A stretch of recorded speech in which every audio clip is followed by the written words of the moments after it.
Då får jag be att alla... May I ask everyone to take their seats?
Kära nordiska vänner, vi väntar.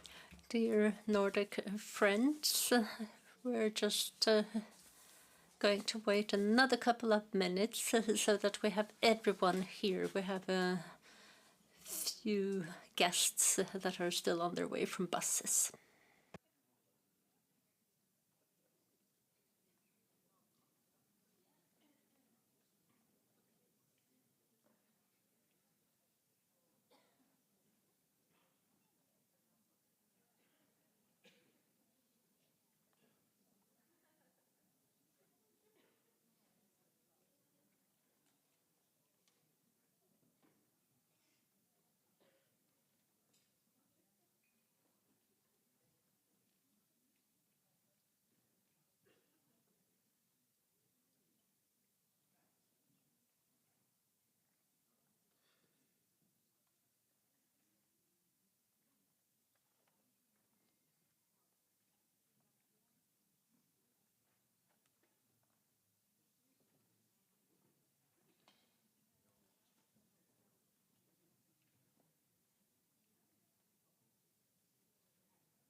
Då så tror jag faktiskt att de sista...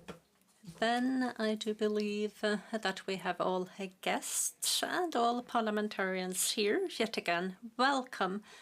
And I apologize for having you wait, but we did want to have everyone here. We're going to start this session with singing, and please welcome our guests for this cultural feature.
Min hjärtevän, farväl, farväl, vi ses.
A heartfelt thank you for that beautiful presentation. What we saw was a piece of Mozart's The Magic Flute, and we saw vocalists from the Opera House Folkoperan and their talent program.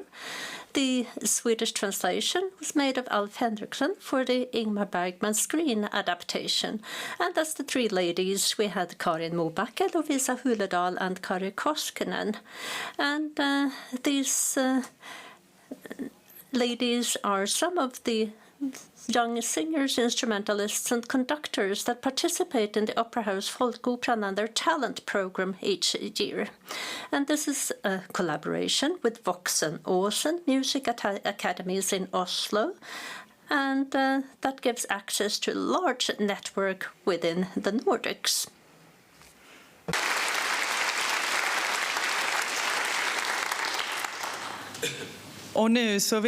And next, I would like to give the floor to the Speaker of the Swedish Riksdag, Andreas Norlén. Please, this is kind of unusual that you come from the floor and up here, but welcome up.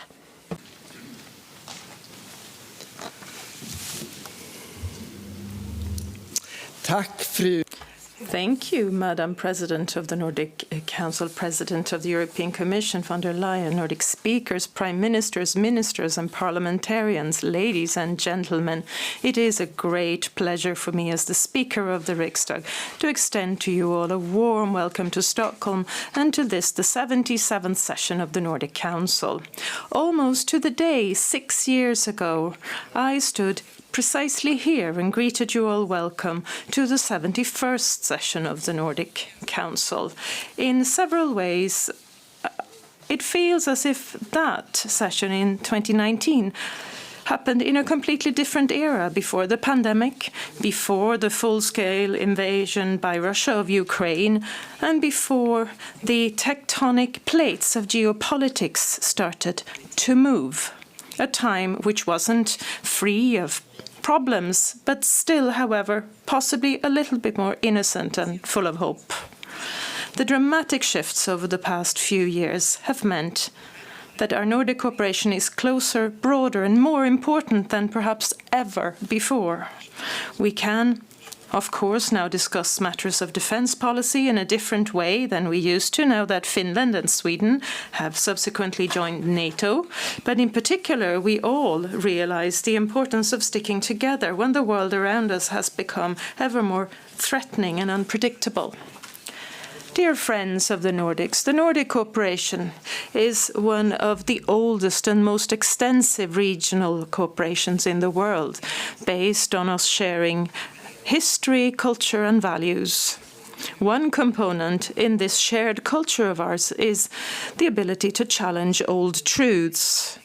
Over the past few decades, we have witnessed, for example, how researchers have presented new findings regarding the Viking era, changing our perception of who the Vikings were and what they did. For a long time, we believed, for example, that the fairy tale stories of how the Vikings sailed to North America were precisely stories, but findings in old settlements in Canada has led to a current main view where the stories are believed to actually give an account of a historic reality, that the Vikings discovered America from this horizon. And similarly, old Viking graves have been reassessed, while archaeologists previously had to rely solely on interpretations of the items found in the graves to determine the gender of a buried person. Using modern technology, it's now possible to determine someone's gender, and one or even a few male Nordic warriors have, in this manner, turned out to be women. While authoritarian states will accept only one authorized version of history, we in the Nordics are open to reassessing our history in the light of new findings. And this open-mindedness makes us less receptive to the authoritarian tendencies that we can see in the world around us. Dear friends of the Nordics, our Nordic democracies have deep shared roots. The parliament founded during the Viking era are some of the world's oldest, and the tradition of organizing our thing continue in the names of the parliaments in Iceland, in Faroe and Norway.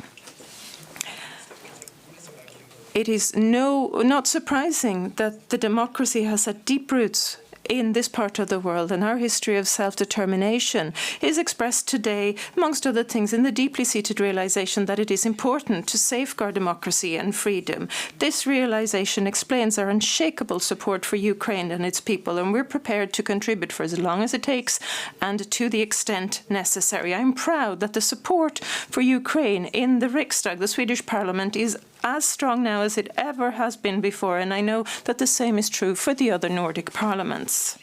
We live in turbulent times where foreign power doesn't shy away from acting with both provocation and carelessness in our region, a time where great powers want to replace a rules-based world order with the right of might, a time when we need each other more than ever before. And with these words, I would like once again to warmly greet you. Welcome to the Swedish Riksdag and to the 77th session of the Nordic Council.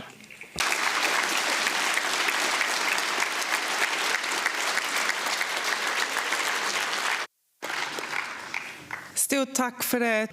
Thank you to the Speaker of the Swedish Riksdag.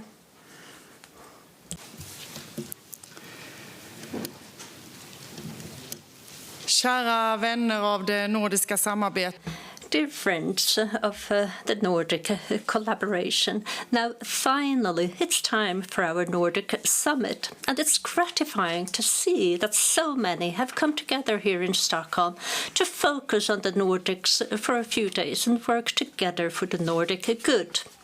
The Swedish delegation has, throughout the chairmanship of the Nordic Council this year, highlighted the core of this work, which is to create a real benefit for our citizens in their everyday lives. We've also focused on the cohesion in the Nordics.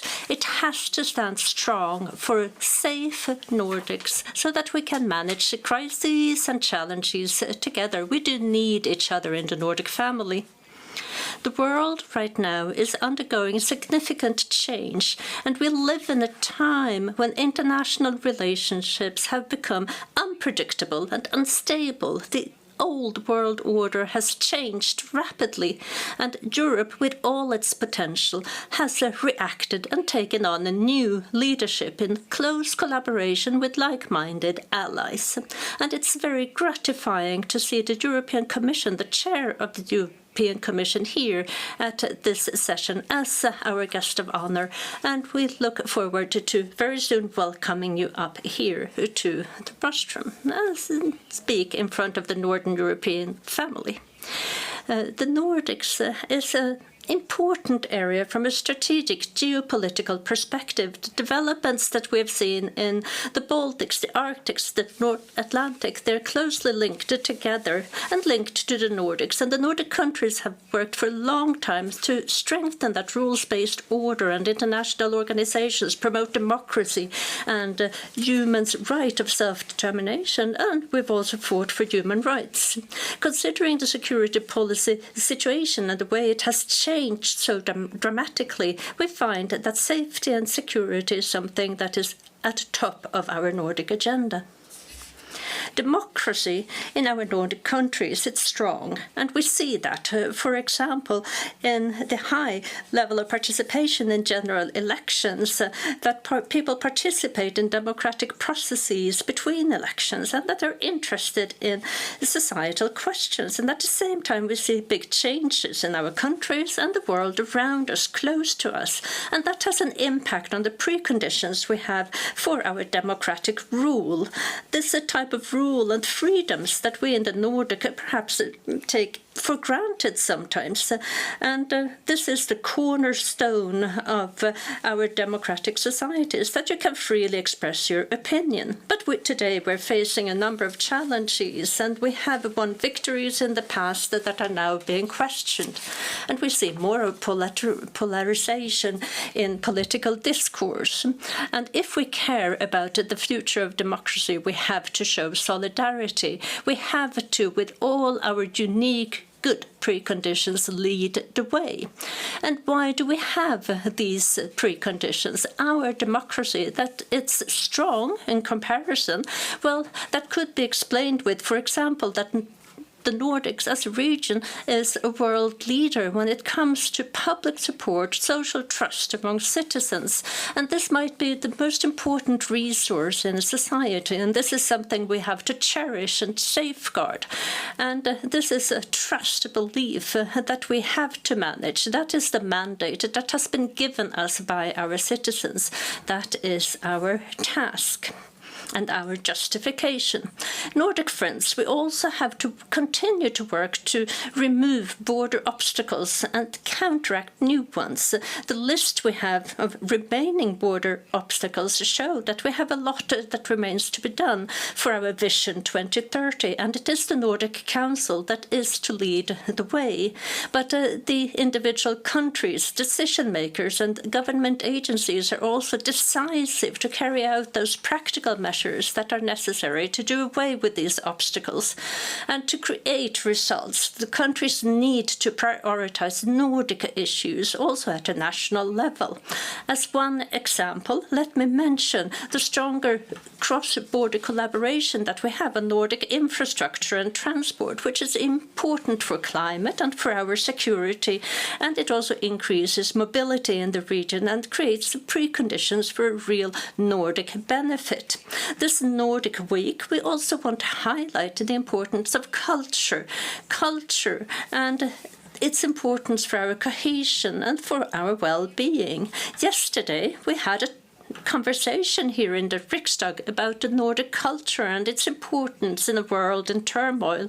And tonight we're going to award the Nordic Culture Prizes and the Environment Prize. With our unique history, it is important that we, the Nordic countries, continue to cherish our values and the Nordic fellowship.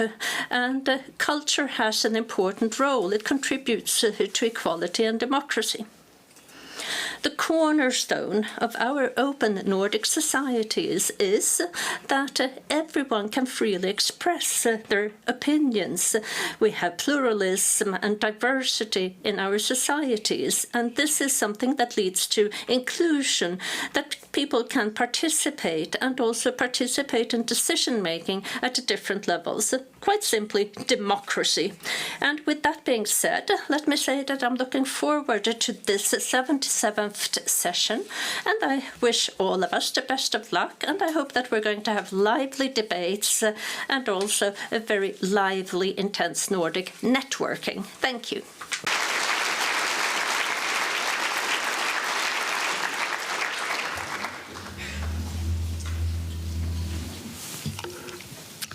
Kära nordiska talmän, Dear Nordic speakers, prime ministers, leaders, parliamentarians, guests. This is a great honor for me to now open the 77th session of the Nordic Council here in Stockholm. And we're going to continue with the finalization of the participants list, the proposed list we have in document 225 at the website. The website is regularly updated, so the most recent version is available there. Can we approve and finalize that participants list? The answer is yes, it's carried. We're then going to continue with the approval of the standing orders for the session.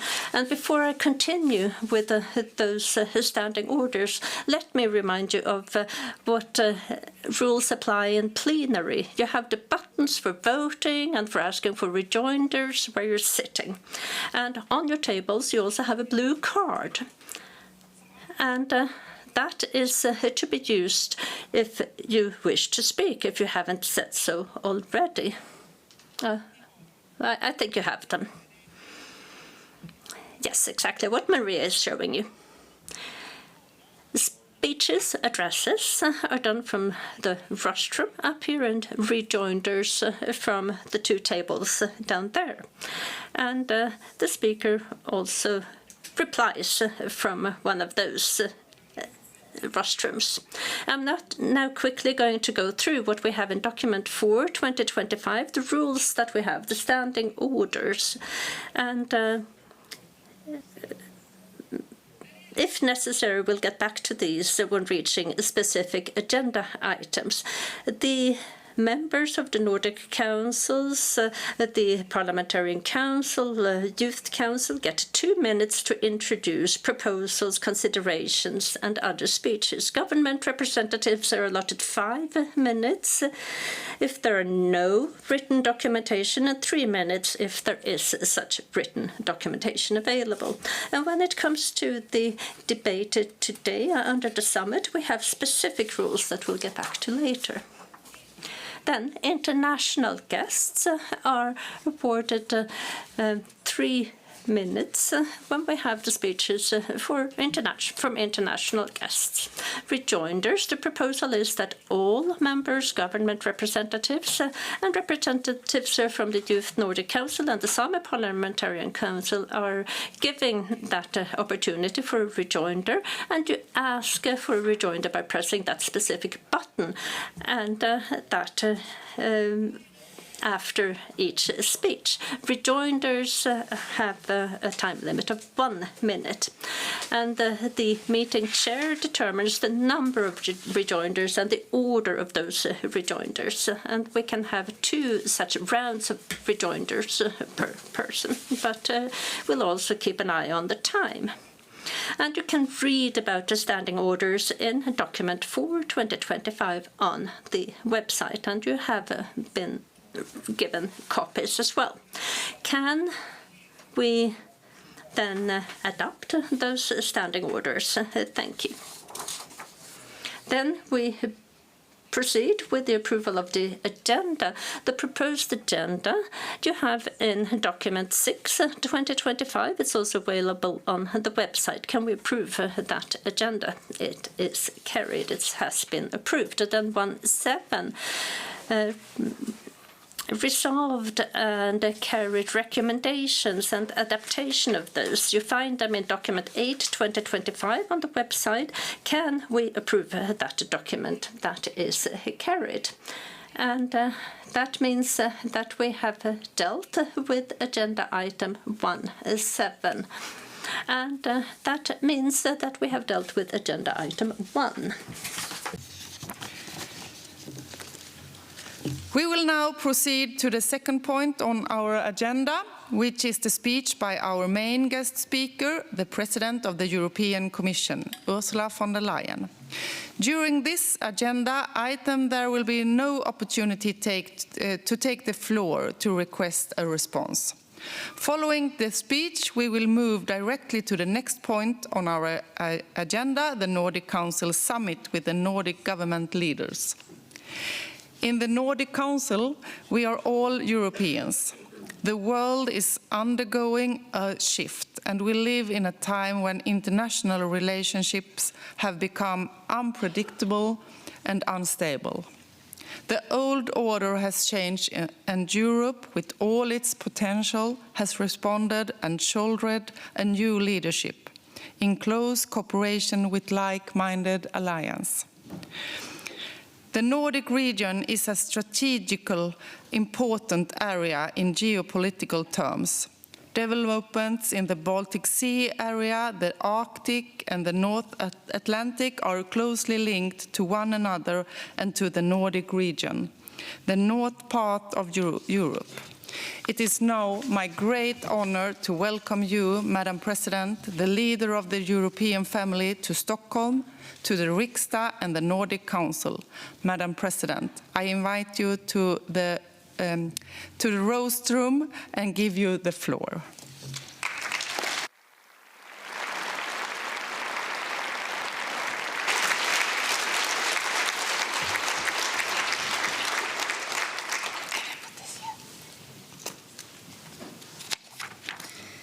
Thank you very much, President Björklund, Speaker Norlén, Prime Minister Christensen, dear Ulf, Prime Ministers, honourable members of the Parliament, ladies and gentlemen, Excellencies. It is a pleasure to return to Stockholm, and it is an honour to address the Nordic Council. Here in this chamber, you are not only Nordics, you're all Europeans. For millennia, the Nordic world has shaped our continent. Your nations have looked outward, across seas and oceans, carrying trade and knowledge to Europe. You are pioneers of democracy, from establishing the earliest parliaments to advancing women's rights. Your social market economy is embedded in the foundations of our European project. But Nordic influence extends far beyond politics. Your countries have shaped European culture in many different ways, from the haunting chords of Edvard Grieg to the infectious joy of ABBA, from the determination of the Finnish sisu to the calming vibes of hygge in Scandinavia, from the moral struggles of Ibsen and Strindberg to the modern drama of Borgen, and of course in the simple elegance of Nordic design that fills homes and public spaces across our continent. The Nordic touch is woven into the fabric of Europe. And Europe in turn has helped that Nordic spirit reaches the world. So my first message to you is very simple. From the bottom of my heart, tack.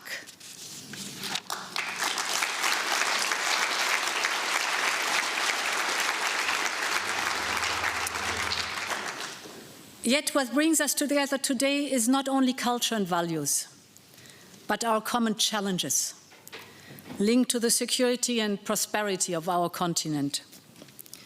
Fellow leaders, honorable members, excellencies, you stand at the frontier of a fraying global order.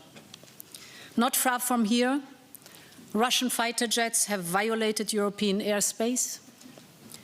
From Oslo to Copenhagen, drones have flown over critical infrastructure. In the Baltic Sea, undersea cables have been cut. Airports and logistic hubs have been paralyzed by cyber attack. The intent is clear: to wear us down, to divide us, but the opposite is taking place. Together, Europe is responding. Nowhere is that more evident than here, in the Nordics. In Sweden and Finland, you took the bold choice of joining NATO. In Denmark, your citizens voted to join the European Union's common security and defense policy. In Iceland, you have strengthened your cooperation with the European Union.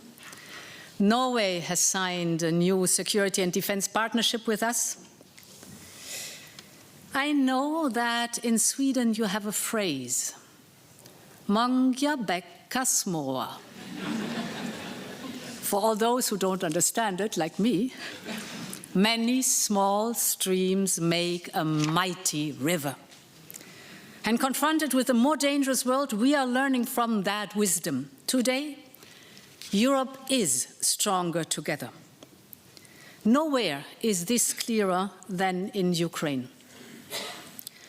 Putin thought he could break Ukraine's resistance in 3 days or 3 weeks.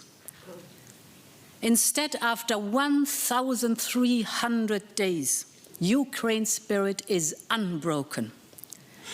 And this is first and foremost because of Ukraine's courage, but also because of the unrelenting support of Europe.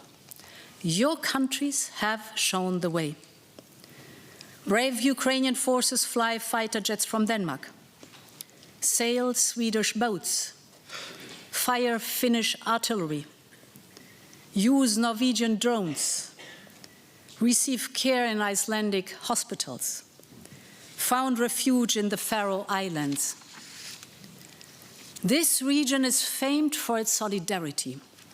And with Ukraine, you are showing it in full force. Your countries have empowered their resistance, and I think you can take pride in it. And all of Europe thanks you for that.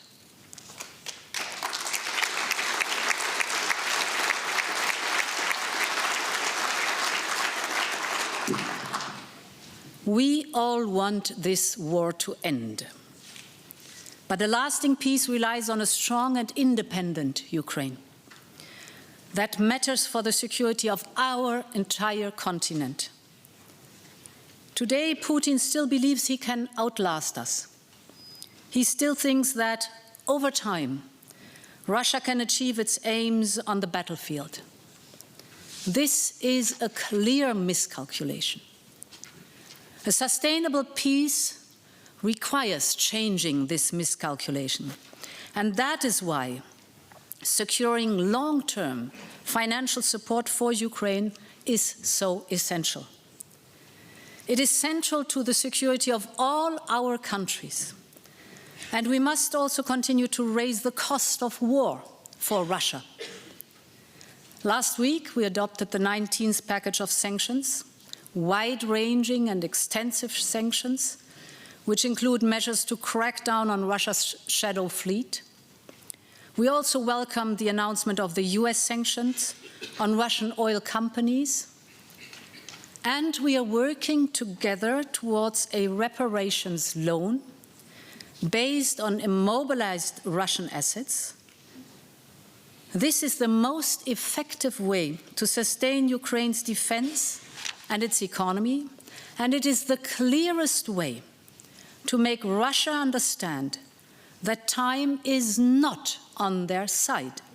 If needed, we are in for the long haul, and we will stand by Ukraine for as long as it takes.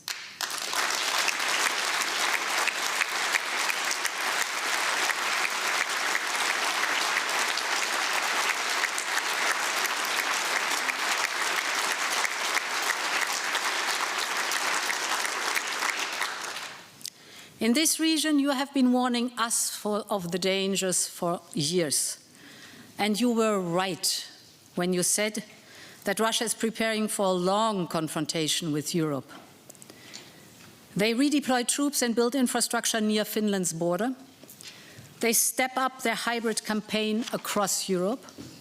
And they throw more money at their war economy, with over 40% of the federal budget and 9% of the GDP going to their military. If we want lasting peace on our continent, Europe must have the capacity to deter any further Russian aggression. Within the European Union, we have made historic progress towards building a defense union. We will mobilize up to 800 billion euros by the end of the decade to strengthen member states' defense efforts. And this is not only about spending more, it is about spending smarter and preparing together. It is about ensuring that Europe can protect every centimeter of our territory. And that is the purpose of the Defense Readiness Roadmap 2030, which I presented last week to the European Council. The roadmap is a pan-European plan built in close cooperation with NATO that sets clear objectives and measurable initiatives. It will not duplicate existing operational structures, but it will help member states to produce and procure the capabilities they need. In this roadmap, we are again learning from the Nordics. We are taking ideas pioneered here and scaling up across Europe. Take the Danish lead nation approach, used so effectively to deliver weapons to Ukraine. One nation takes the lead, others join in to create larger orders, industry scales up production. The result, production goes up, prices go down. We are now applying this model to close Europe's most critical capability gaps, from air defense to drones to electronic warfare. And to ensure that our efforts are successful, we need closer defense cooperation with all Nordic countries beyond the borders of our union. And this is why we have signed a security and defense partnership with Norway, and talks are progressing with Iceland. Both countries can already participate directly in our safe financing mechanism for joint procurement with your European neighbors, because our industries are complementary, our security is indivisible, and our unity is our best strength. And there is another lesson that we can learn from you. Your experience shows that security is not only about armies or arsenals. It is about the strength of societies. It is about being ready, not only for the conventional threats, but for hybrid attacks, floods, pandemics, and the shock of a changing world. This principle runs through right across the Nordic regions. You know that security starts with being prepared. You see it here in Sweden with your campaign, If Crisis or War Comes, designed to inform and remind every citizen that they have a role to play. Or in Finland, where preparedness is literally built into the bedrock. I saw it with my own eyes last year when I visited the vast network of civil defense shelters beneath Helsinki. You have underground car parks that can become hospitals. You have underground sports halls that can turn into refuge within hours. And I believe that Nordic preparedness should be a model for all of Europe. That is why I asked former President Sauli Niinistö to study how we can embed these lessons at the European level. His report, published 1 year ago, was crystal clear.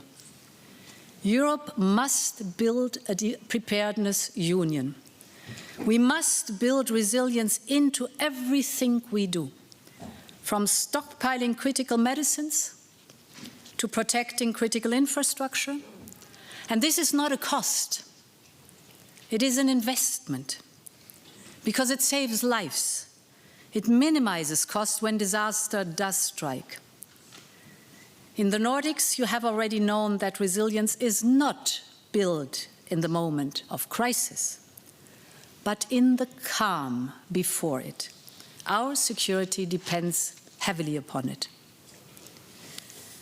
Fellow leaders, honorable members, excellencies, we are in a new era of competitive geopolitics and confrontational geoeconomics. One increasingly defined by power, whether economic, technological, or military. Europe's ability to act independently rests on our competitiveness of our economies. And this is one of the most innovative regions of the world, from renewable energy to artificial intelligence, from biotech to space. You show that Europe can lead in the industries of tomorrow. But in this new age, we have to move faster. We have to make it easier for our innovative companies to succeed. We have to invest in what makes us unique and strong. And this is why we have started a huge simplification drive. And this is why we are preparing the so-called 28th regime for innovative startups and companies. And this is why we're stepping up on removing all the bottlenecks that slow down our competitiveness, from energy prices to the need of investment and private capital. In a world where others move fast, we must move faster still. And we're working closely with you on these efforts because we know that the Nordics are problem solvers. When others see a challenge, you see a solution. Take the existential threat of climate change and the transition that it will require. Thanks to your foresight and your early investment, we have become global leaders in the transition to clean energy and clean technologies. And that investment is paying off. Because today, the global clean transition is in full swing. Last year, more than 580 gigawatts in renewable energy capacity were added globally, a new global record for the third year in a row. Clean tech markets around the world are booming, not only in countries like Sweden and Norway, where almost all new cars are now electric. Look at the developing countries across Asia, Africa, and Latin America. The sales of electric cars have risen by 60%, 60, last year. Or look at the global market for wind turbines. It continues to rise by over 10% every single year. The overall global market for clean technology is set to triple within the next decade to more than $2 trillion. This is not just good news for the climate. It is a great economic opportunity. And your countries are already seizing it, from wind power in Denmark to carbon capture and storage in Norway, or the pioneering bioeconomy in Finland, which is already worth 26 billion euros a year. Here in Sweden, the drive for clean innovation is producing incredible results. At Linköping University, a few hundred kilometers from here, scientists have developed a sunlight-powered catalyst that increases green hydrogen production by 800%. That is incredible and amazing. And we want to work with you to strengthen this leadership in the clean tech sector even further. And this is why we're placing competitiveness at the heart of our next long-term European budget. We are creating a new competitiveness fund worth more than 500 billion euros, focused on the strategic sectors that will define the decades ahead. And more than 1/3 of the budget will go to climate and nature-related projects. This is not only protecting our incredible nature. This is about taking Europe's security and prosperity in our own hands. That's the way to go. Fellow leaders, honourable members, excellencies, nowhere are the forces of nature and geopolitics clashing with more intensity than in the Arctic. That region is warming 4 times faster than the rest of the planet. Its eternal ice, you know it, that is the protective shield of our Earth, is melting at record speed. And as the ice retreats, the Arctic is moving ever closer to the center of global geopolitics. This affects you directly, but it impacts all of us. Earlier this month, for the first time ever, a Chinese container ship has reached Europe by cutting through the Arctic. Russia is reopening Soviet-era bases and asserting control over the Northern Sea route. In response, we Europeans need a new mindset. The foundation of our approach will remain the same. A partnership of like-minded nations, united by a shared goal, a secure, sustainable, and peaceful future of the Arctic. But Europe has to be more proactive and more invested in the Arctic. And that is why we are reviewing our Arctic policy to address these new geopolitical threats. We want to strengthen our cooperation in Arctic nations and regions, from renewable energy to Earth observation, from innovation to connectivity, you just name it. We want to work even more with you to understand how climate change impacts your towns and your villages. We want to build more digital infrastructure to connect communities. All of this in close partnership with the local and indigenous populations, because their knowledge and their stewardship are invaluable. Yes, global warming brings new and dangerous risks to the Arctic, but it also brings new responsibilities and new opportunities. Take critical raw materials. Greenland alone holds 25 of the 34 critical materials that Europe needs, a treasure locked beneath ice and rock. Finland is already a world leader in producing and refining cobalt. And dear Ulf, I remember when you hosted the whole European College of Commissioners in Kiruna.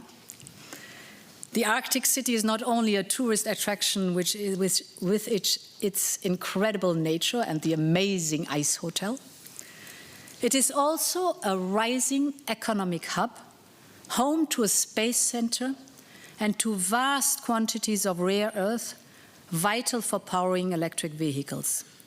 We want to join forces with you to create new local industries and value chain in a sustainable way, and this is the most important point, in a sustainable way. Listen to the indigenous people, listen to the local communities, bring new jobs there, to bring new jobs and breathe new life into these communities across the high north. Make no mistakes.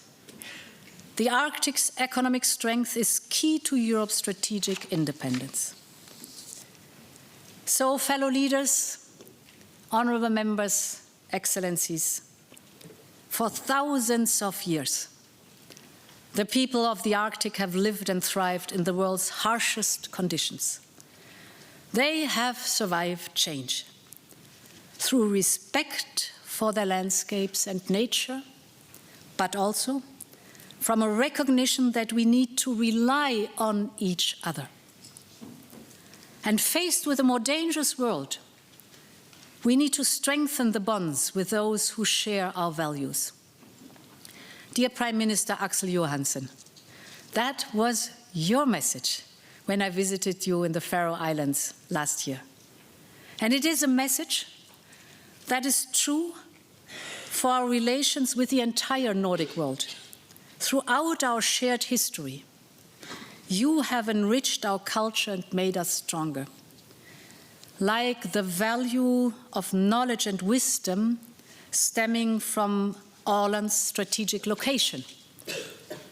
In these testing geopolitical times, we must draw closer together still. Because indeed, many streams make a mighty river. So let us make it flow even stronger for our people, for our continent, and for the generations to come. Thank you very much, and long live Europe.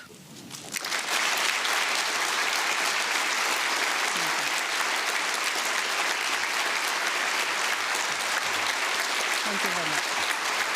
Thank you.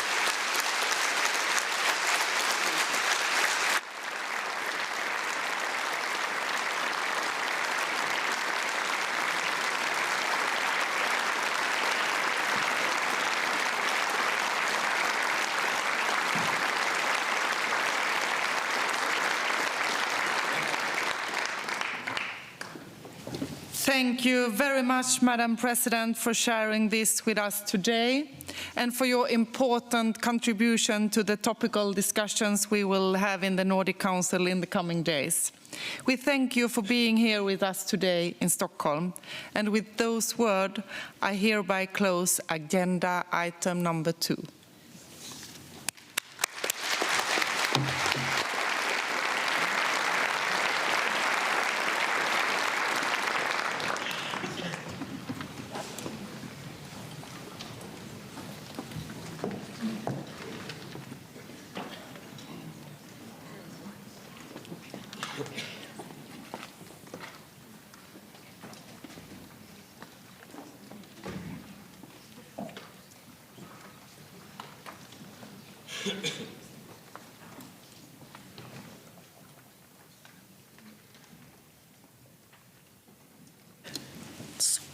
Tack så mycket. Då går vi vidare.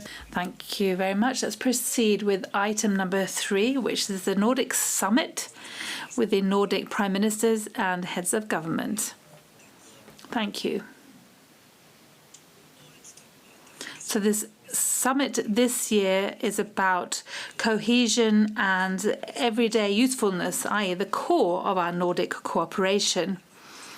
So here we're going to discuss core areas and subjects. How can we together work to enhance security and safety for our Nordic citizens? How can we ensure and safeguard democracy and the fundamental values, Nordic values, in this more turbulent and authoritarian world around us? And how can we, through culture and training, education, reinforce Nordic sense of belonging as well and the resilience of our citizens?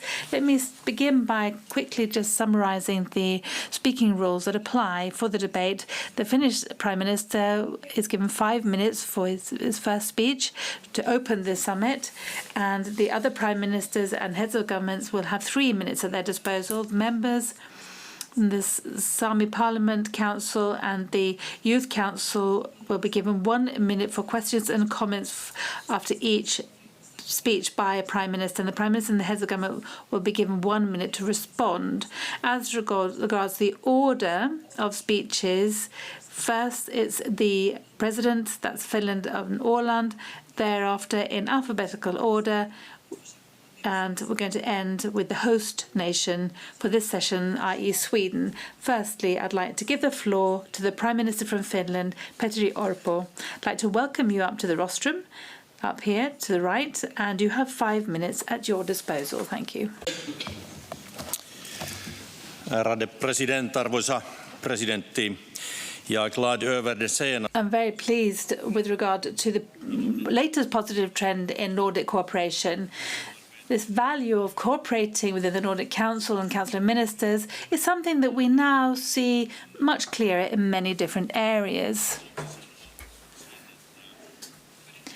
So, firstly, let me say how fantastic it is to see that the President of the European Commission presents and shows us how well she understands us here in the Nordic region, our concerns, but also the good things about the Nordics. So Finland's government is now bound to develop for the long term a cooperation which leads to Nordic benefits. So we are working to deepen Nordic integration and also to do away with obstacles, and so the Nordic Council has played an important role here as a forum for interparliamentary cooperation, and we really appreciate the constructive dialogue that we have.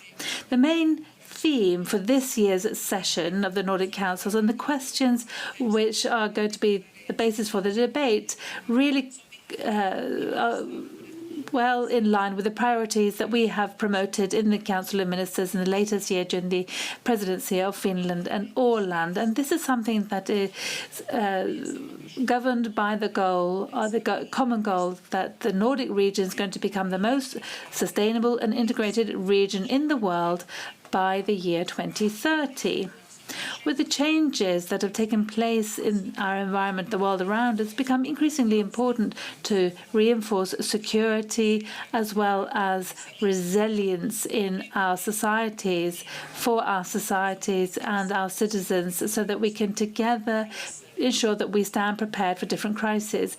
In the latest year, the theme has been to promote security in societies. In Åbo and Tampere in Finland, we had in fact a prime ministerial meeting where we said that we are interested in enhancing our resilience and contingency and preparedness in the Nordic.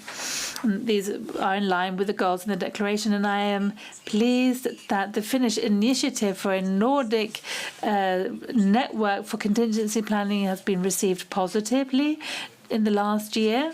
And today we have also been able to discuss this resilience with the President of the Commission, Ursula von der Leyen, and we've spoken about competitiveness as well, and that the position of the Nordic region, of the EU, and our competitiveness are decisive, in fact. And the private sector owns more than 90% of critical infrastructure in our societies, and private companies play a key role in this work with resilience in society. On the other hand, a strong society leads to good growth within businesses, investments, innovations, etc. In many areas like digitalization, for example, the Nordic countries can also work as a positive role model in a broader European perspective. Now, the strength in the Nordic societies lies in the faith that the citizens have in democracy, the rule of law, and gender equality. This faith and trust, these play an important role when you manage crises. It's important for us to protect this foundation at the same time that we also highlight the resilience of democracy in the Nordic countries. Training in education and culture is something that strengthens the citizens' ability to work in different situations. Culture plays a very important role to build up faith and trust, and also to be mentally prepared. It's important to be able to read and to be prepared and identify disinformation when you see it. And faith and trust also has to do with this sense of belonging in our region. This is something that creates a stronger Nordic region. Now, Russia's unlawful war and attack on Ukraine has, of course, meant that the security environment in our region has deteriorated over the last few years. And President Volodymyr Zelensky's participation in the Nordic Council Session in Reykjavik last autumn was an important part of showing up our unity. It's important that we continue to support Ukraine. And as regards security and defence policy, Finland and Sweden's NATO membership has, of course, further reinforced the Nordic-Baltic security and defence cooperation in the Nordic region and the Baltic states. Through this cooperation, we can enhance security for our citizens. Now, Finland has had the presidency for the Nordic Council of Ministers, and the Haga cooperation with regard to civil preparedness, and NordEFCO as well, the Defence Corporation. We've done a fantastic job, and you can say that the Nordic region is more united than it has been for a long time. And it's important to remember that we are stronger together when we try to find solutions to the challenges that we face both today and tomorrow. Thank you.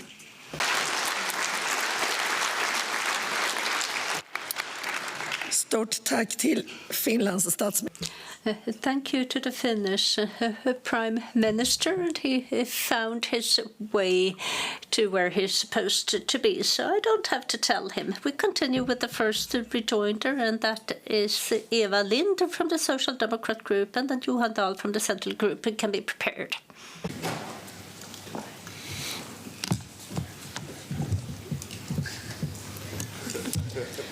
Tack så mycket för ordet.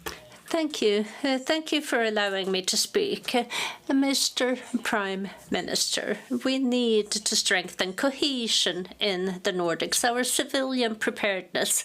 And the precondition, well, it has and will be improved if we have the Nordic welfare model, and if we strengthen what has been our Nordic gold, i.e. trust. In Finland, we have seen cutbacks in welfare, and the Nordic welfare model is falling apart. We see jobs with unemployment being high, and that also has an impact on the feeling you have of trust and belonging, that feeling of having a job. So my question for you is, how can Finland contribute in supporting that cohesion and civil preparedness in the situation that Finland is in, and how can we work for Nordic benefit? Well, thank you. It is a very important question, and as I've said, we have been in a very difficult financial position, and we had to save our Finnish society to make sure that we continue to have good education, help the weak in society. And what we had to do was that we had to create a balance in our public finances. We also had to ensure that we had a growth in the private sector. And some of these actions have been painful, but we have now worked on restoring our finances, and it's all about defending the welfare society in Finland, in the Nordics. I do believe that that is the road ahead, and I think we can get it to where you wanted to go. Yes. Thank you. Då går ordet vidare till Johan. Next, we have Johan Dahl. Next. And Annette Holmar Jansson, be prepared, please. Thank you. Mr. Prime Minister, in connection with the update of the Helsinki Agreement that has been sent to the Nordic governments, Denmark has given its full support that Faroe Islands can, in fact, have a full membership of the Nordic Council. So my question to Prime Minister, is therefore, will Finland also support Åland when they wish to have the same opportunity as the Faroe Islands and Greenland to become full members of the Nordic Council when they wish to? Please, thank you. Kiitos paljon. Thank you very much. Firstly, now Finland and Åland have a very good cooperation. There's faith and trust between the two of us, as it were. But now, according to the Helsinki Agreement, we have started a legal review of the Helsinki Agreement, which is going to be finalized by the end of the year. This is during our presidency, and so we will then try to see whether there's a need for reform with regard to the Faroe Islands, Greenland, and Åland. And I promise you that I will do my best to try to ensure that we can join forces. There's one in the family that's missing here today, which is not good, but we need to deal with these together, and we need to look at the legal parts first and resolve those. And this is something that's going to be finalized within the next few months. Tack så mycket. Då går ordet till. Thank you. And we continue with Annette Holmberg Jansson, and Lotta Jönsson Fornar can be prepared. Mr. Prime Minister, I note that the Collaboration Party, the moderate party in Sweden, they had their meeting during this weekend in Västerås, and they decided that the support to Ukraine is the most important task that we have in foreign policy in Sweden. But there were also other proposals and decisions that were made that are important for Finland and Åland, one being deepened Nordic-Baltic collaboration. And I would like to ask the Prime Minister what areas he feels should be prioritized in order to create even more of a Nordic-Baltic collaboration. Kiitos tärkeästä kysymyksestä. Thank you. An important question. If we think about the security policy situation in the world today and what has happened here in Europe and the situation of the Baltics and the Nordic countries when it comes to security policy, it is immensely important. And the Nordic-Baltic collaboration is tremendously important, and Poland and Germany should also be involved. And together we have to continue to work so that we work, well, all of us together in NORDEFSCO. We have to have civilian preparedness, and we also have to strengthen our resilience.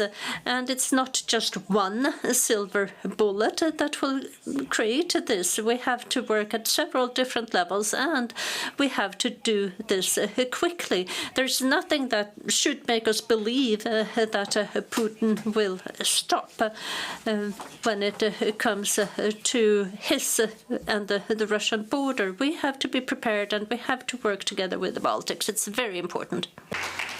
Tack så mycket. Då går ordet till Thank you. And we continue with Lotta Jonsson Fornarve. Nordiska råd gör sig redo att ställa frågan.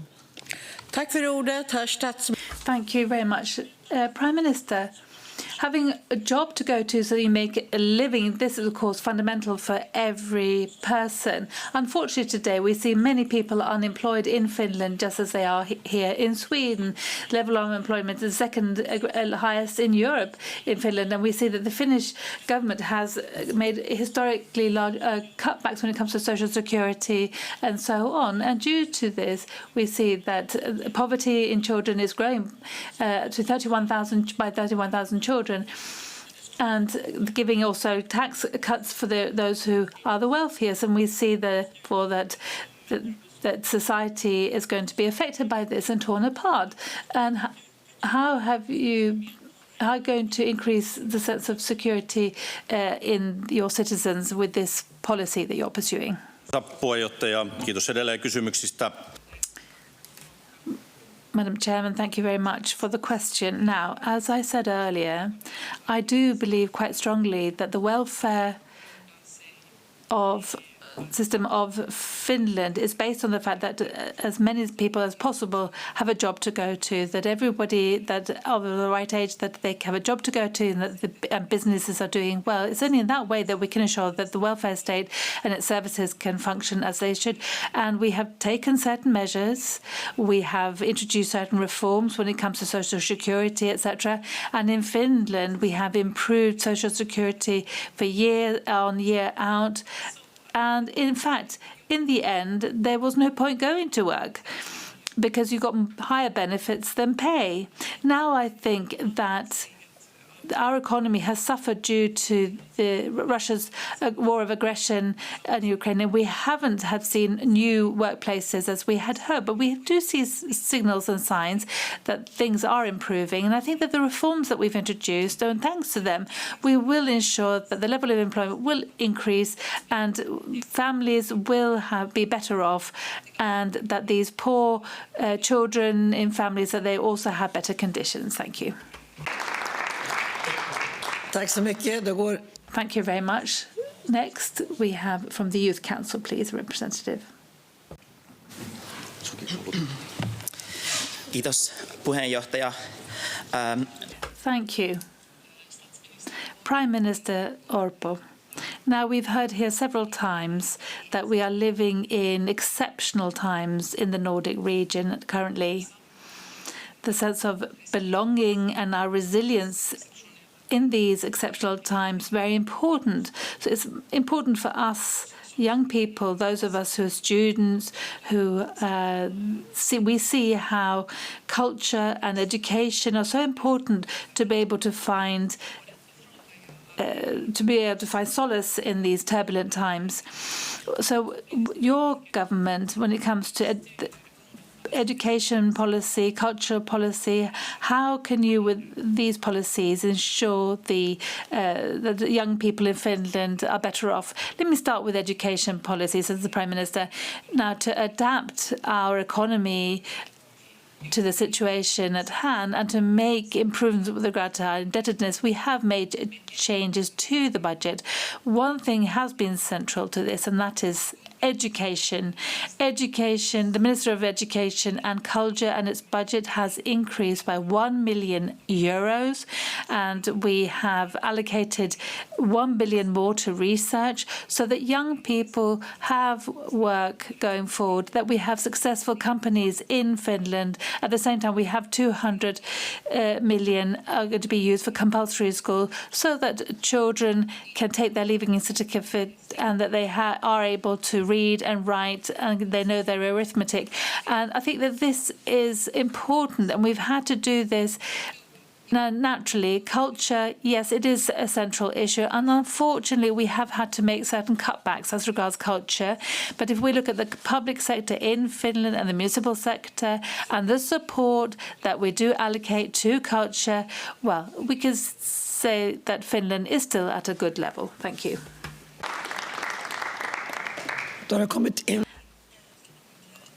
One further question from Lee Gustafsson. The floor is yours.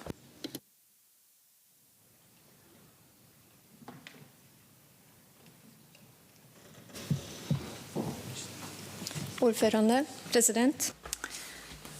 Chair, President, now Finland and the EU have discussed the Railway Baltic project as part of the EU 10C network, and the link to Sweden is seen as strategically important.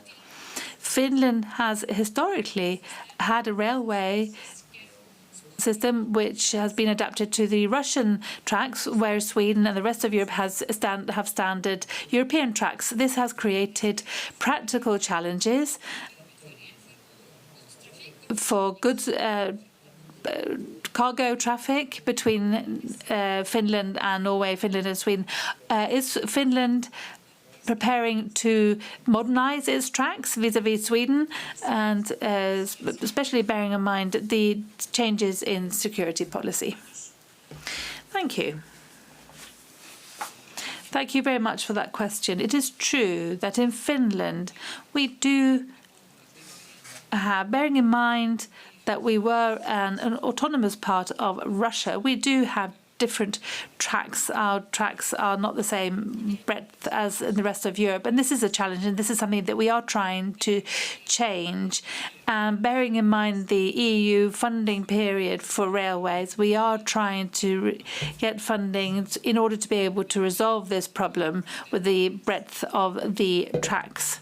However, as you can understand, this is something that is very worrying. We perhaps need to invest in other things, but now we have to invest in the breadth of the tracks. And we do want to be a part of Railway Europe. We have to do this. Thank you very much. Having said that, I'd like to thank the Prime Minister from Finland for his speech. Now I'd like to give the floor to Premier Katarina Sjögren from the island of Åland. Fru President. Madam President, Nordic friends, we have cohesion in Nordic that is historical, cultural and human. We have built successful societies of world class in spite of the fact that we live in a challenging climate and with a challenging geography. We share values like democracy, equality, rule of law, and the world might be shaking, but we stand firm together. We have prime ministers from different political camps, but nevertheless the Nordics speak with a strong, clear, competent voice at the political world arena, and we should all be proud. With Vision 2030 as a guiding star, Finland and Åland during this presidency has continued to work towards that objective, that the Nordics should become the most sustainable and cohesive region in the world. And this is an objective that, over the 6 years have moved from political catchwords to a situation where we truly are cherishing and defending our values. We're strengthening our security, and others listen to the Nordic voice, Nordic solutions and experiences. The world is becoming more and more precarious, and the ties between us and the Nordics, they're being strengthened at the same time. We do not always agree, but we believe in a stronger Nordic-European collaboration as a democratic reply to what we see going on in the world. Me, myself, I'm from Åland, from Finland, I'm a Northerner, and I'm European. And if we do believe in safety in societies, well, societies need to work, be it schools, elderly care, police. We have to have that welfare state, and it's built on trust. Åland has produced its first democracy strategy, and perhaps that the Committee for Knowledge and Culture could produce some sort of best practice on how to strengthen democracy within the work of democracy, inclusion and security. Democracy is not a constant, it's something that we have to create. Culture and education bind our societies together. We have to define and cherish these values, and we have to understand that it's such a luxury to be able to listen to Asgeir or Kai, read Vibeke Holst, or watch the play in our place, Vårt ställe, a Norwegian play, and to see it in Stockholm. And a key question is that we continue with cohesion. It should be easy to live, work and study across borders in the Nordics.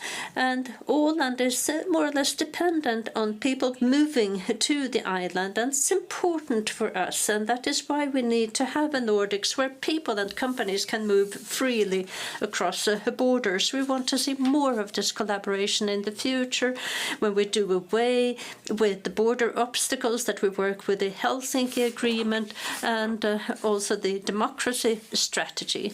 And to conclude, a thank you to Prime Minister Orpo and ministers and civil servants for a very good collaboration during this presidency. Tack så mycket. Och Thank you. And the first rejoinder question, that is Johan Andersson from the Social Democratic Group. And then Katarina Demar can also be prepared. Tack så mycket. Thank you very much, Madam Chair. I have a question to the Premier.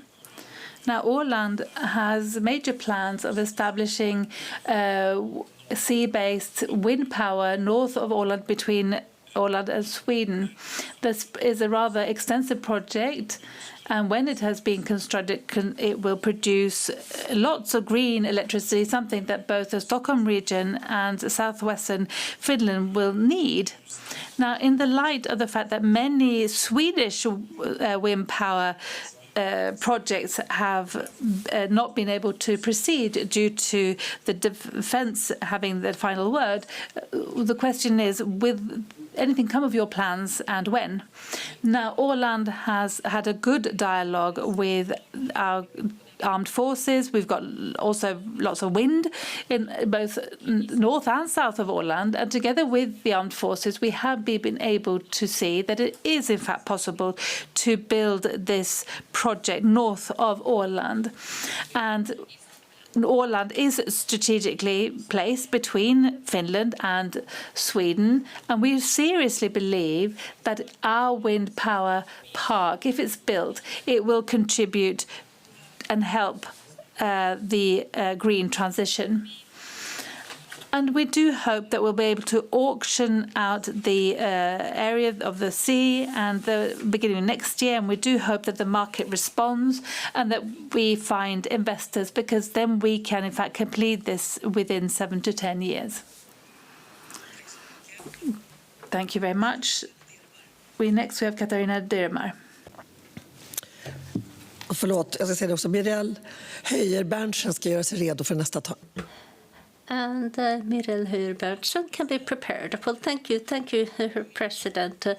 I have a similar question as the previous speaker. We have heard a lot about ocean-based wind farms in Sweden, Åland, and we know that the sector also is interested in investing, but we also know that it's a challenge to find appropriate places and also to finance the connections. In Åland, you have a lot of knowledge on how to develop ocean winds without competing with security policy interests, and that could be something that could help other countries as well. So what advantages do you see with a stronger collaboration, let's say Sweden, Finland, Åland, but also the connections, the cables in the Baltics? Thank you. Madam President, this morning we have been discussing with the Prime Ministers, and we have talked about the fact that we need to have these strong supply chains, and we need to collaborate around materials, cables, satellites, minerals, but we also need to collaborate when it comes to energy. And our project, the Åland project, Sunnan Wind, as it's called, it's not just for Åland, it's for the Nordics and also energy for Europe. In Åland today, we have about 70% supply that we get from wind, but we also want to contribute to the Nordic and European collaboration, and we hope that the market will be interested as well so that we can establish our wind farm. And we've also had good discussions with Finland, with Fingrid, Gasgrid, and there are financial interests, so I'm convinced that we'll work it out also with the connections.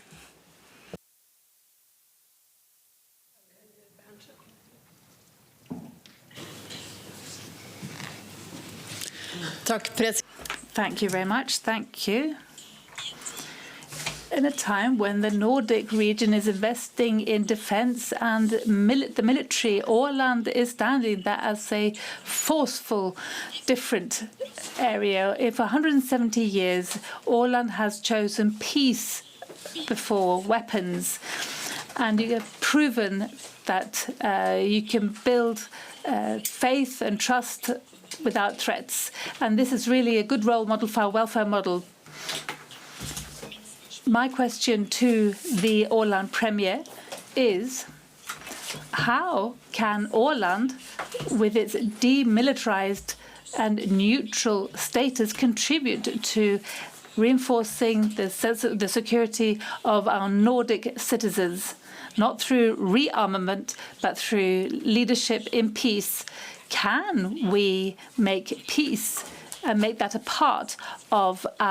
active part of our security policy and not just a beautiful ideal? Thank you.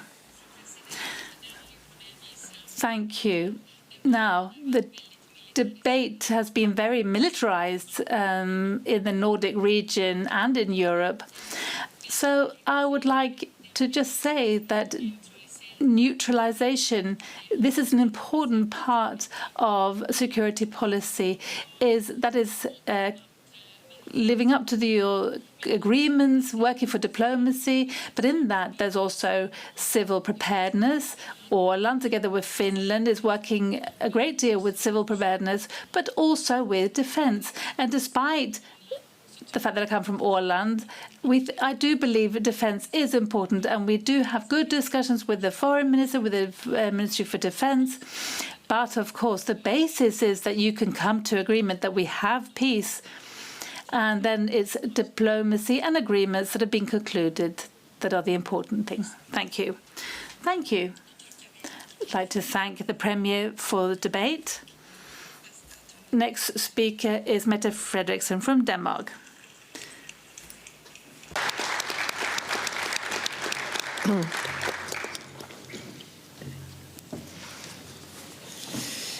Tak for det, og tak for ordet. Thank you very much. Thank you. Now we're facing the greatest threat since the Second World War, and it's about our security, about freedoms, and it's about our support, continued support to Ukraine. And thank you very much to President Ursula von der Leyen for the way she spoke about this earlier today.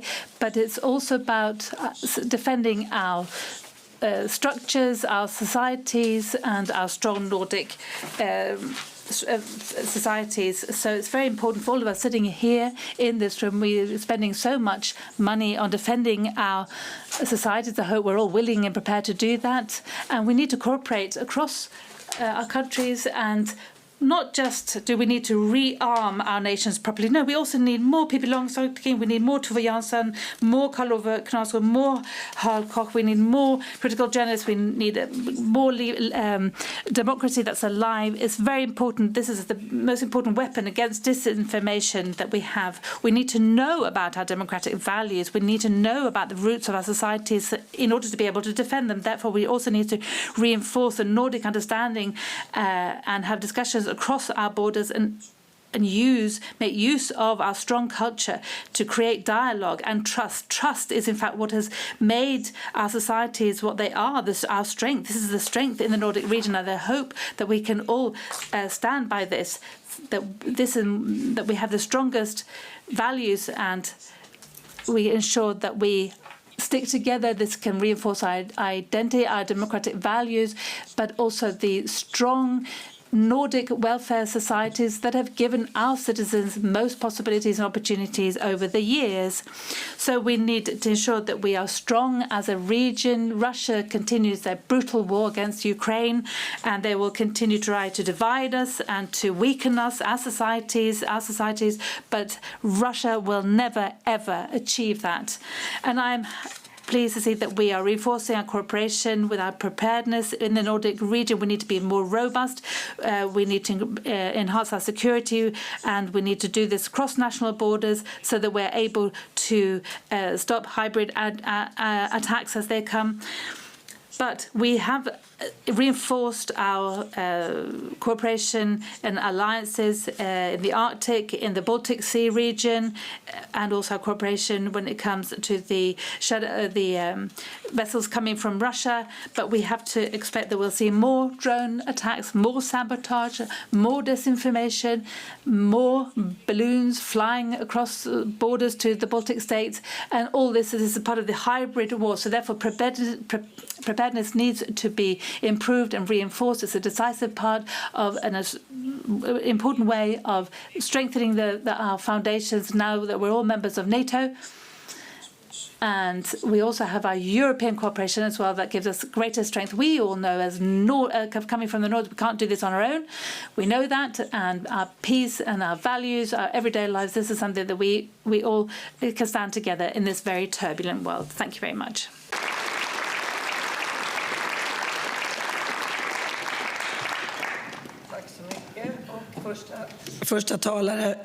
And our first question is from Dagbjörn Håkansdottir, and we'll ask Joni Ovaska to be ready for the next round of rejoinders.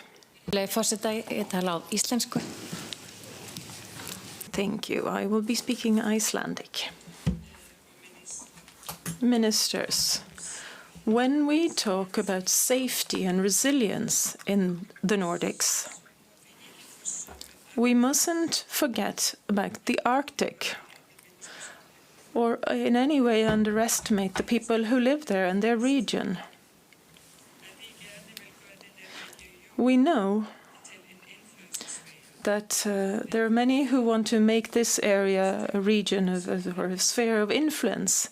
So we need to strengthen our identity. But in doing so, we need to also shoulder the required responsibility. And here's my question to the Prime Minister. How would you like to increase investments in infrastructure in Greenland in such a way that the Greenlanders over the next year can become a full participant at Nordic and international level in the development of security and defence? Ordet går till statsminister Mette Frederiksen, Prime Minister. Thank you. Well, I'm not entirely sure I got the entire translation, but I think I'll have to ask you to ask the question again. Would you like me to do it in Danish instead? Well, that's entirely up to you. But just to make sure it's correct, yes, let me repeat my question. How do you feel that Denmark can invest in infrastructure and development and training and education in Greenland so that they can better cope with their developments in the future, since they know better than anyone else what it is needed in that region? Thank you, and thank you very much for speaking my mother tongue. I unfortunately cannot reciprocate, but we have an important framework agreement between the Danish government and the and we are in a situation where we fully see backup of the Danish government. The Greenland future is defined in Nuuk and by the government in Greenland.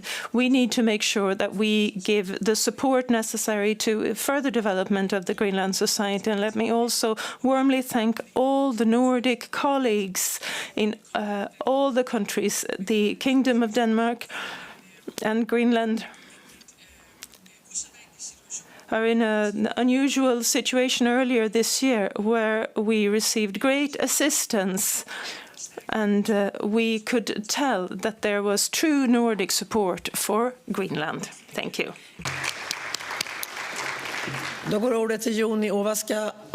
Next, Joni Ovaska, please. Thank you very much. Thank you, Prime Minister. A great deal has happened since the Nordic Council session in 2024, and Mette Frederiksen has become the symbol for the cohesion of the Nordic region. Nordic cooperation must function in ordinary times for it to be able to function in a crisis. So the contacts are important, but the structures perhaps are even more important, bearing in mind continuity and resilience. Now, the Nordic Council and Council of Ministers are the framework of the structure for Nordic cooperation, and there are many who are now waiting for foreign and defence policy become a part of the Helsinki Agreement in order for these to be included in our existing structures. Now, this is really about crisis management and contingency planning and resilience. So in what way will the Danish government work to promote the inclusion or the revision of the Helsinki Agreement as having the presidency of the Nordic Council? And will also the new agreement be approved at the session next year in Copenhagen? Yeah, so now, from a Danish perspective, of course, we are very interested in the work in this area, bearing in mind Greenland and the Faroe Islands. This is of primary concern to us. When it comes to defence and security policy, well, let me just point a warning finger that we need to be careful that we don't meet too many often and speak about the same subjects. We have NATO cooperation, which is the most important, and I'm so happy that we have two neighbours part of this NATO cooperation now, and then we have the EU cooperation. That's the most important.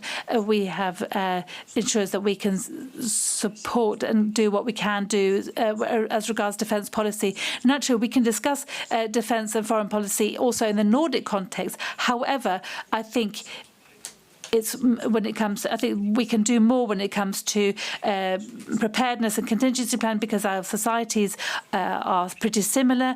And for example, when there's a need, for example, with military exercise, etc., other things in the Baltic Sea, then we can cooperate as well. But I do see a need for greater political cooperation in the Nordic region, because unfortunately we have organised crime that travels from one country to the other within the Nordic region. But let me warn against copying too many of the discussions that we have in other contexts and having them in the Nordic context. I hope that you understand what I mean. Thank you. Thank you. Next, we have Bryndis Haraldsdottir, please. Hon skulle ju tala på isländsk. I will be speaking Icelandic.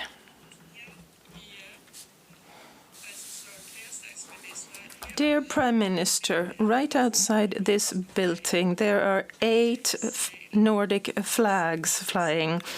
And in this room, in the chamber, we have representatives of 8 Nordic countries, but there are only 7 representatives from the Nordic countries amongst you, Prime Minister. We know that the Greenland government have decided not to participate because they feel that they are not belonging the same way as some of the rest of us are. And I'd like to hear about your position on the fact that your Greenland colleague is absent. There was a unanimous adoption of the planned revision of the Helsinki Treaty most recently last year, so that there will be 8 members of the Nordic family. And so I wonder what the Prime Minister considers needs to be done so that we can get the Greenlandic minister back with us on the bench. Tusind tak for... Thank you very much for excellent questions. And I'm very happy to hear what I understand as full support from Iceland to Greenland to ensure that we can all be here on an equal footing. And this is what we're striving towards in the Nordics. There are 8 countries, as far as I'm concerned, contributing everyone to strong cultures and countries in the Nordic region together. And there's a wish from the Danish government's side to give full support to the request from the Faroe Islands and Greenland to be part of this community on an equal footing. We continue to fully support that approach. The legal preparatory work needs to be underway. We need to appoint a commission and make the necessary changes to the treaty for the cooperation at the Nordic level. We have very close cooperation with Inarsisut and the Greenland community, and we very much support a revision of the cooperation in the Nordics. Thank you. And now I'd like to give the floor to Ann-Christine From and Alice Hege by Nyholt to be ready for the next question. Thank you very much, Prime Minister. Now, I'd like to discuss the matter of democracy and Nordic values. And I'm thinking about that in 2022, when you had the burning of the Koran in Sweden and Denmark, and in Sweden, more than 300 police officers were injured, and there was a challenge.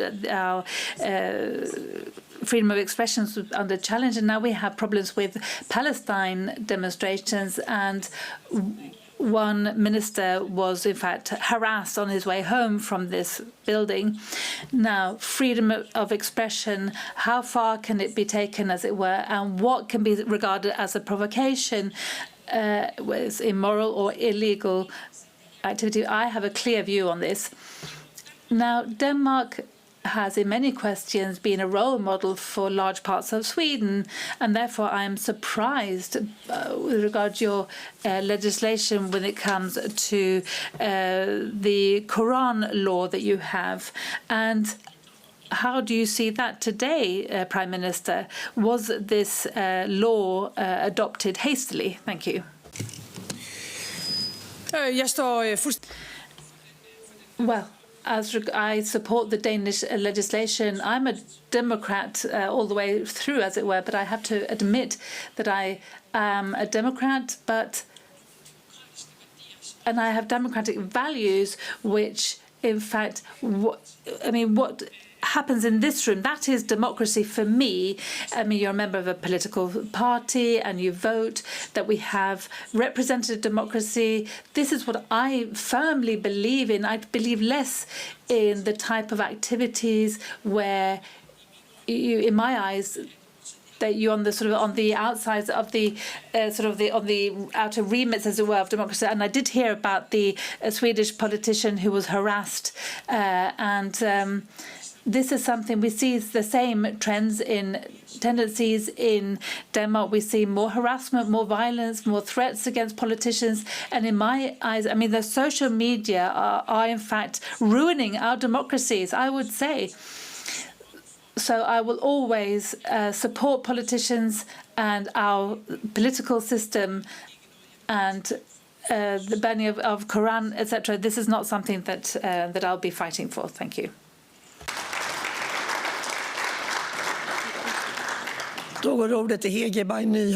Next we have Hege by Nyholt. And Stefan Berger, please be prepared.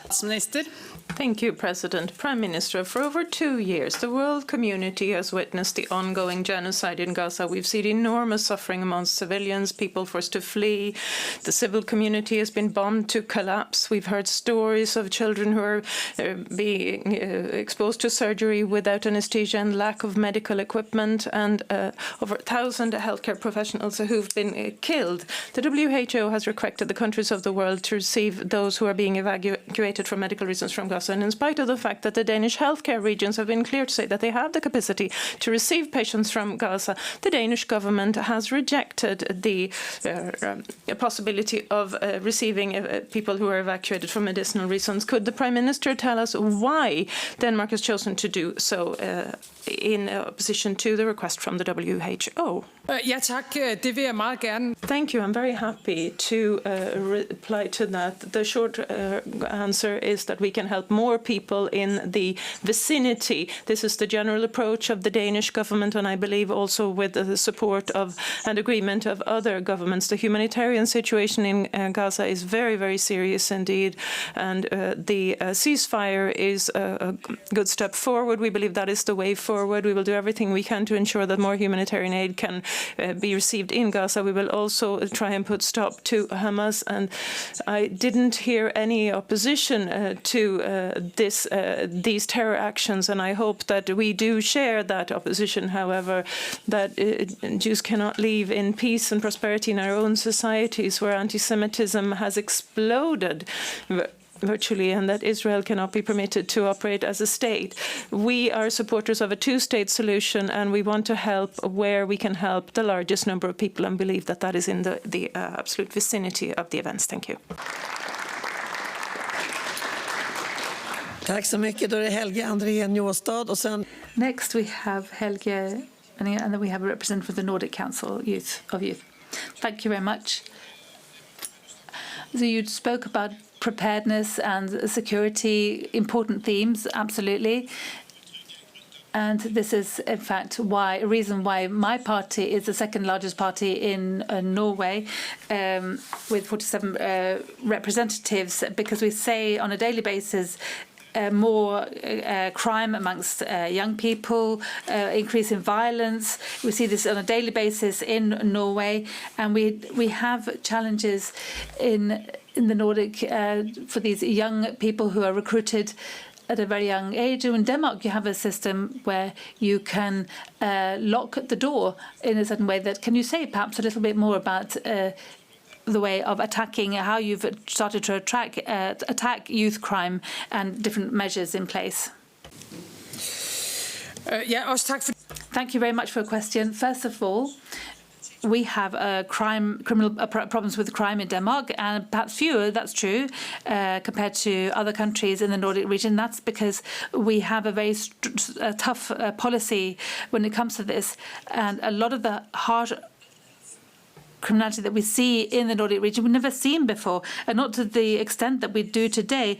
And unfortunately, there is a link between immigration in Malmö, for example, from North Africa, where we see the wave of crime that we experience at the moment. And we need to attack organised crime very harshly, and we've done that. We have much stronger punishments than we had before, sentencing. For example, for just carrying a weapon, and we have dual sentencing. For example, if you're part of organized crime or some kind of syndicate, and we also raise sentencing, for example, if there's violence included.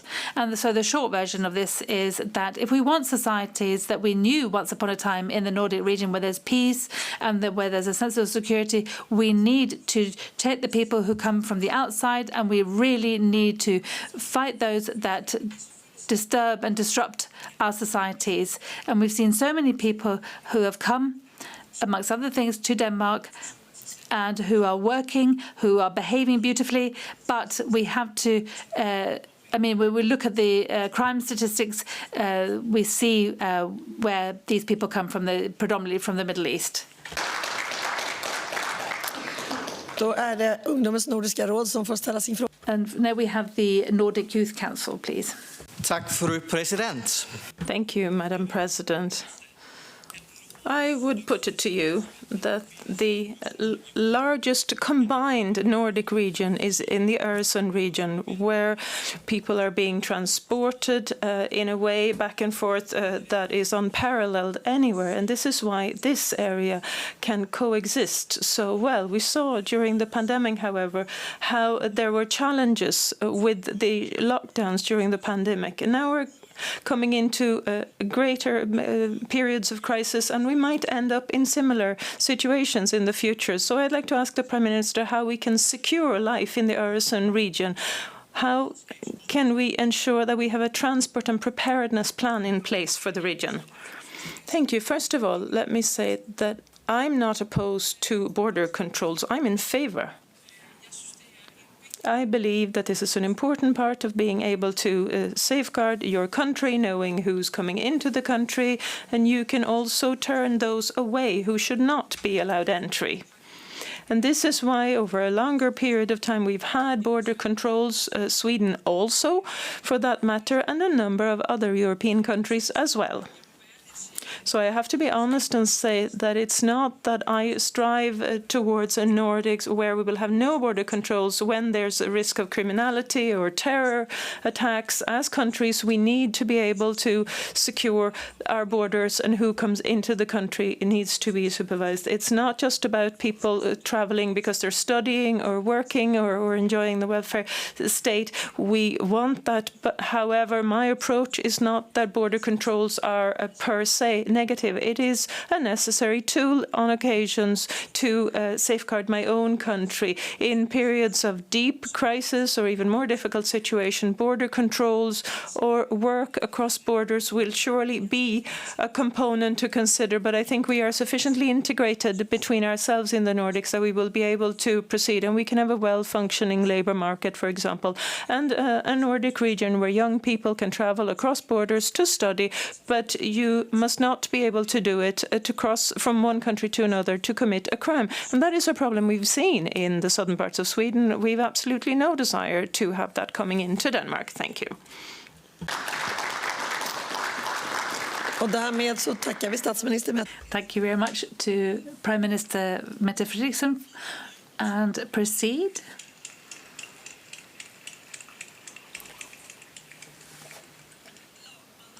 With Prime Minister Axel Willem Johansson, please, from the Faroe Islands.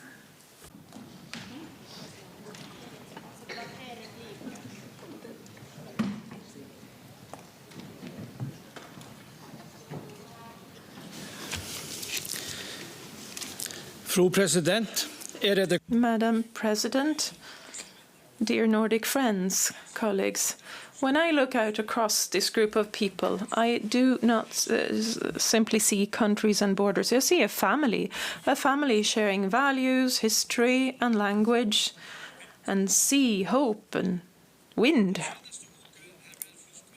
The last week has been filled with pride for the Faroe Islands. After 39 years, we once again won the Nordic Council Prize of Literature, Vanyard Bang's poetry collection, Black Orchid, Svartorkide. We need more classic literature for not least social media. Bombjört stated in receiving this, and here is a sentence in Faroese: even if we're writing in a very small language, we're writing strong, meaningful books. So even if we write in a very small language, indeed, we're authoring strong, meaningful books. And if that wasn't enough, the film, The Last Paradise on Earth, won the Nordic Film Prize for the first time in the history of the Faroe Islands. Because even in islands way out at sea, there are stories that will touch all of the Nordics. It's not just about art, these prizes. It's about visibility, being seen and taken seriously as a part, as a member of the Nordic community. When a small language is heard, it enriches all of the Nordic region. The light of small communities isn't smaller because they light up for a smaller number of people. The Faroe Islands would like to contribute more to this community. We want to stand on our own legs in the Nordic House, not to break out, but to stand side by side with all the others. Like a lighthouse at sea, independent in its light, but a part of the same coastline, nevertheless. Because the Nordics is a landscape of many voices, and every voice deserves to ring free. A few weeks ago, the Faroe government received support in a long-standing dispute of independent WTO membership for the Faroe Islands, and that agreement removes any doubt that Danish national law would be an obstacle to an independent Faroe membership of the Nordic Council. I therefore look forward to appointing a commission that will revise the Helsinki Agreement. Dear friends, we're living in a time where our community is challenged. Safety and security cannot be taken for granted, but if we stand together, we can resist, we can build trust, freedom, security in politics and culture and everyday life. And the presidency of Denmark and the Faroe Islands in 2026 give us a possibility to promote security in our societies, Nordic benefit in everyday life, and shared values. It's not just about cooperation, it's about seeing each other in literature, in films, in everyday life, and in our willingness to stand together also when we stand on our own legs. Thank you for your attention. Jag har fått frågan.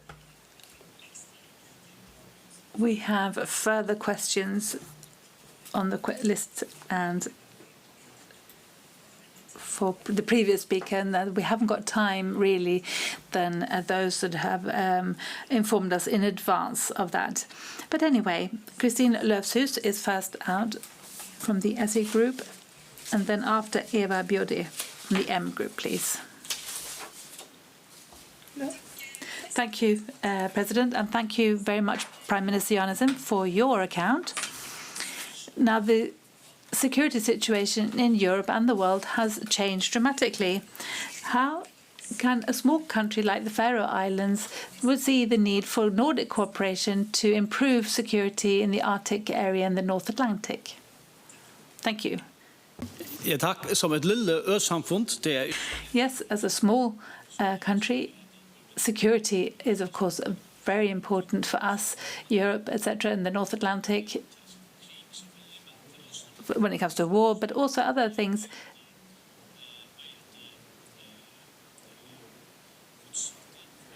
Because we're very vulnerable.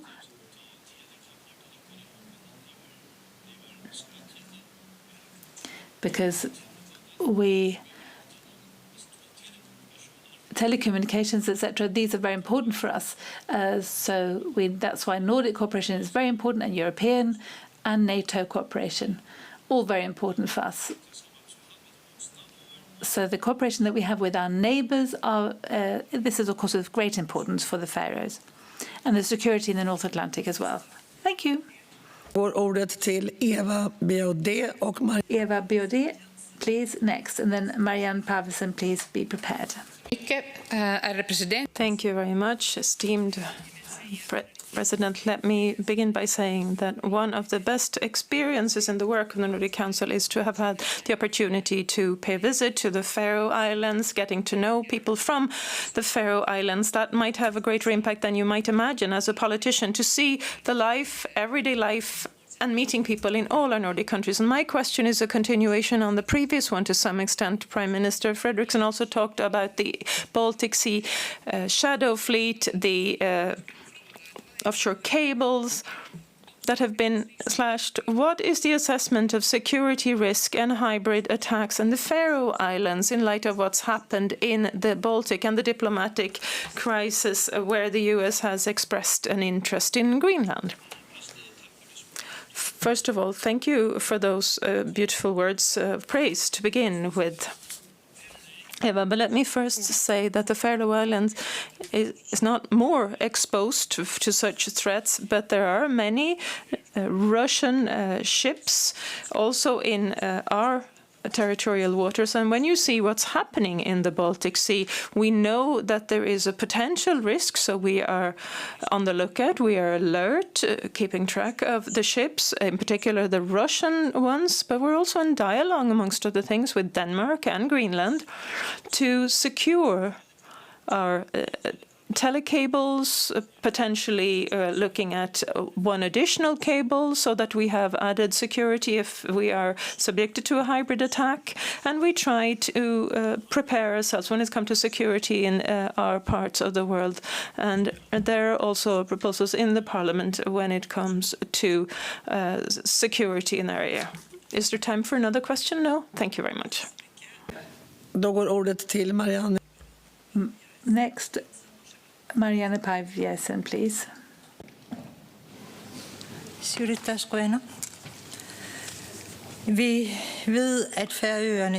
We know that the Faroe Islands want to have a full membership of the Nordic Council, and this now is topical due to the revision of the Helsinki Treaty, and that look at the legal aspects due to the World Trade Organization and the membership. But my question to the Faroe Islands and the Prime Minister is about what's going to happen with the Faroe Islands. Negotiations with the Danish government about independence for the Faroe Islands, are these ongoing?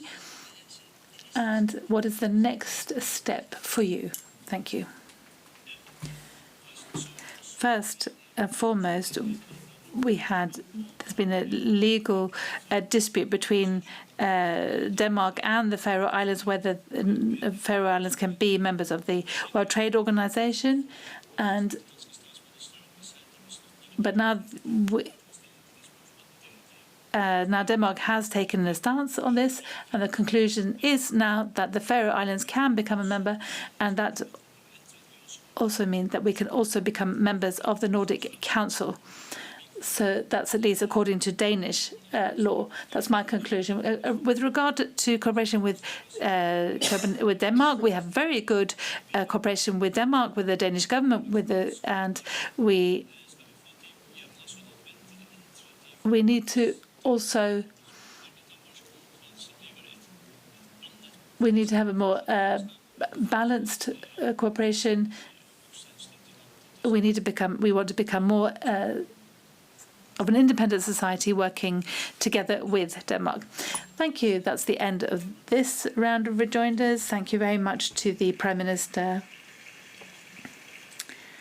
for his contribution. Now I'm going to give the floor to the Prime Minister of Iceland, Kristrún Frostadóttir, please.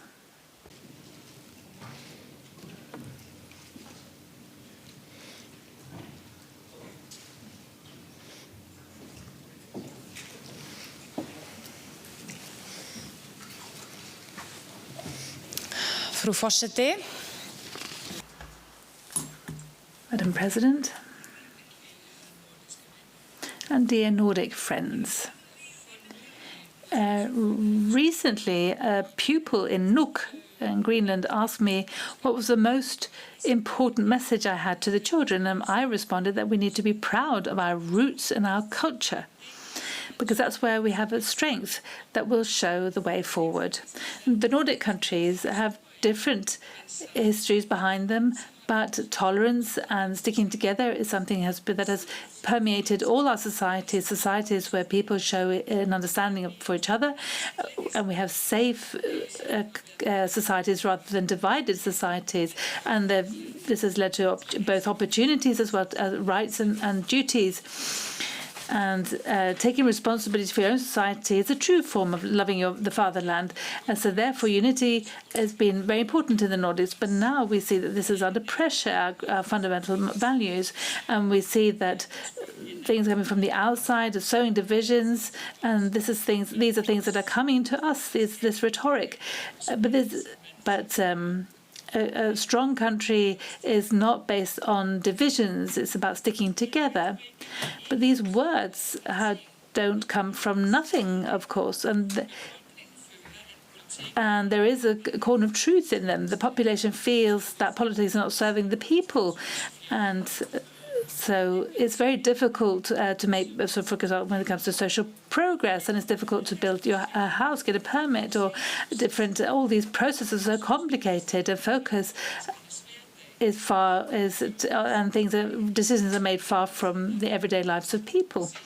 And things are unnecessarily complicated. At the same time, there are major changes which have brought us further away from each other, not closer. And our societies are not as homogeneous as they were. We don't know each other as well. Technology has reinforced these challenges because we are not meeting any longer in the physical world.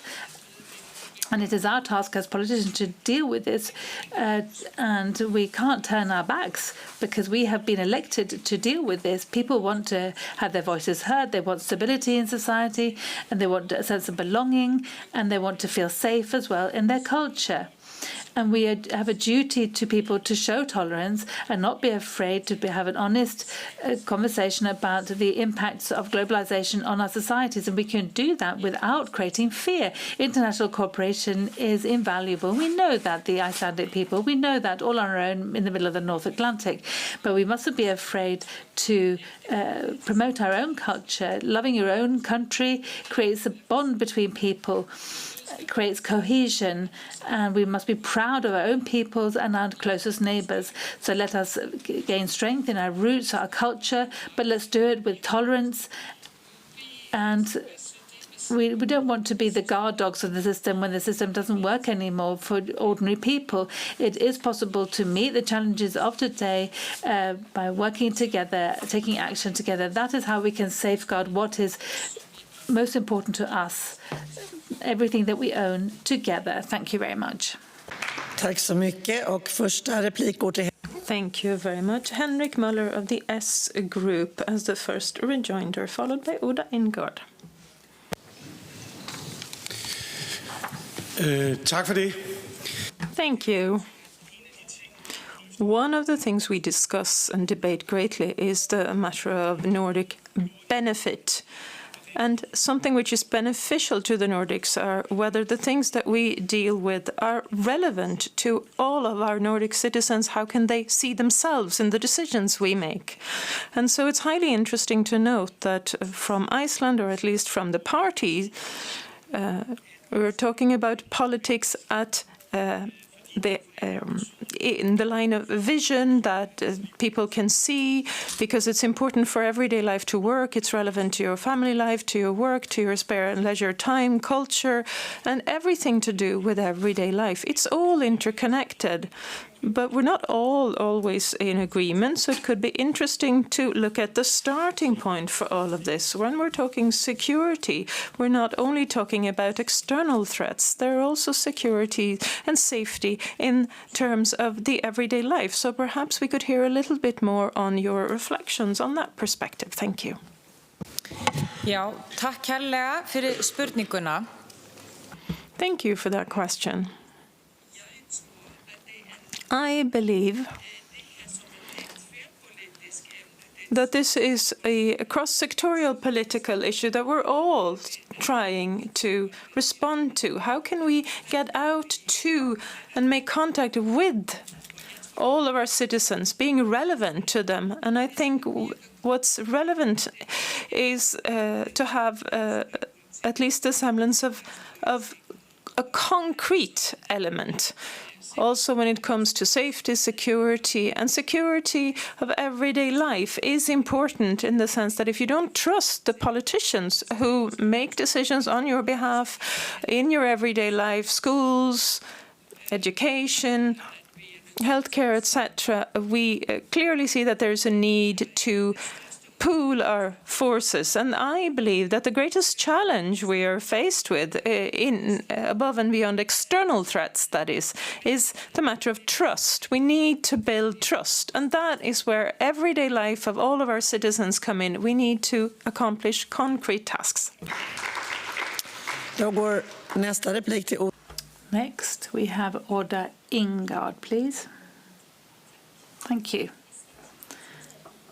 Dear people from the Nordics and Prime Minister. Iceland and Norway, we have a strong connection in our corner of Europe, perhaps due to our status in the EEA, but also with the cooperation we've had within our fisheries policies. Now, Iceland's government is working to introduce a new referendum on Iceland's EU membership. Now, if the Icelandic population says yes, what do you believe that's going to have as a consequence for the Nordic cooperation, and in particular with regard to, wouldn't it be more advantageous if Iceland and Norway sought EU membership at the same time, just as Finland and Sweden did when it comes to NATO?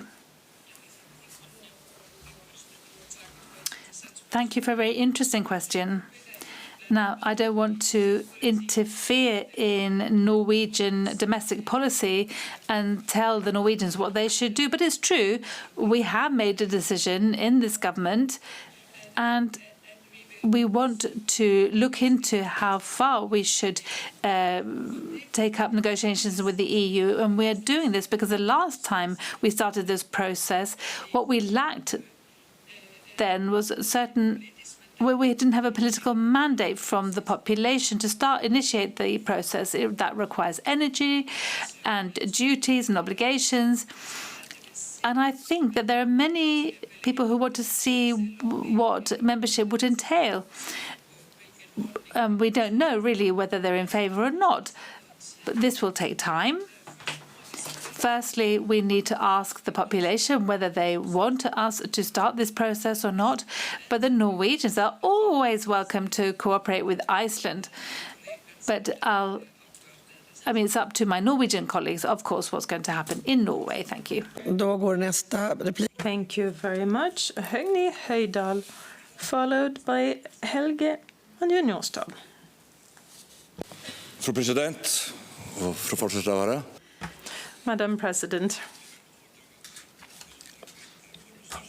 we have here lots of good arguments. Everyone appears to be in favor of increased cooperation. And now we have a unique possibility because at the Nordic Council in Reykjavik, a unanimous decision was made to revise the Helsinki Agreement for the first time in 30 years. We've had a lot of focus on the position of the Faroe Islands, Greenland and Åland, but the decision was about strengthening Nordic cooperation in climate, children, youth, and citizens' rights to do away with obstacles to freedom of movement. So I'd like to ask the Iceland Prime Minister whether she's prepared to try and spur on the other Prime Ministers, her fellow colleagues, for a revision where the new agreement can be a visionary one so that we can have the most well-integrated region by 2030. Thank you for that question. We do know, of course, where this matter stands, and I'm not going to get into legal complexities or the entire start of the process or what happened in Reykjavik last year. But let me just say that these three parties will hopefully be full members in every aspect of the Nordic Council moving forward. Looking at my own country, Iceland, a small country, but our voice is important. And it is important that we are on an equal footing with others. And just like other Nordic countries, we've seen excellent cooperation both with Greenland and the Faroe Islands, and we know how valuable it can be to be on an equal footing with others, in particular in the world of today. So it is my genuine hope that this will come to fruition. Thank you. Thank you. Next.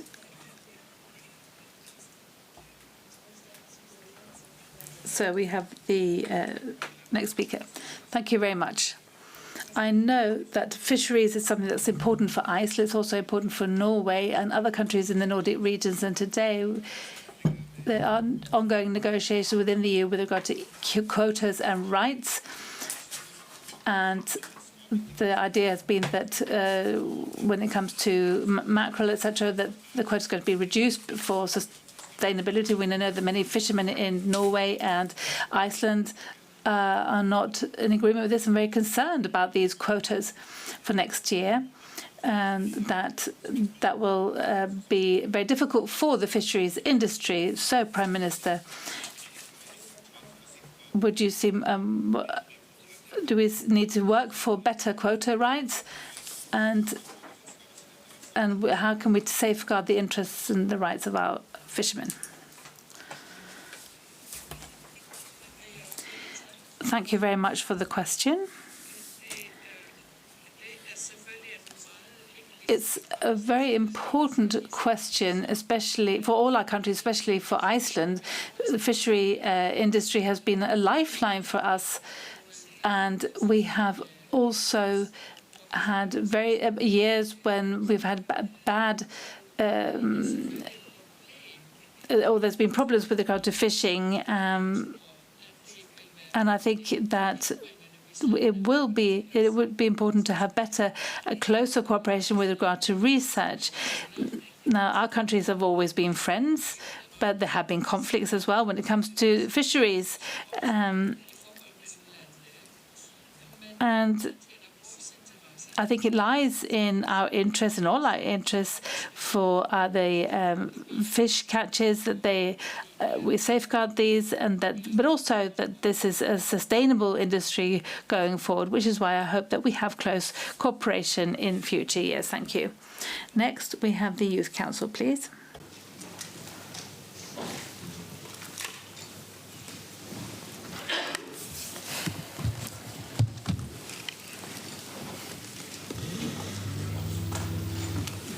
Tack, fru president. Fru fortsatsrådgivare.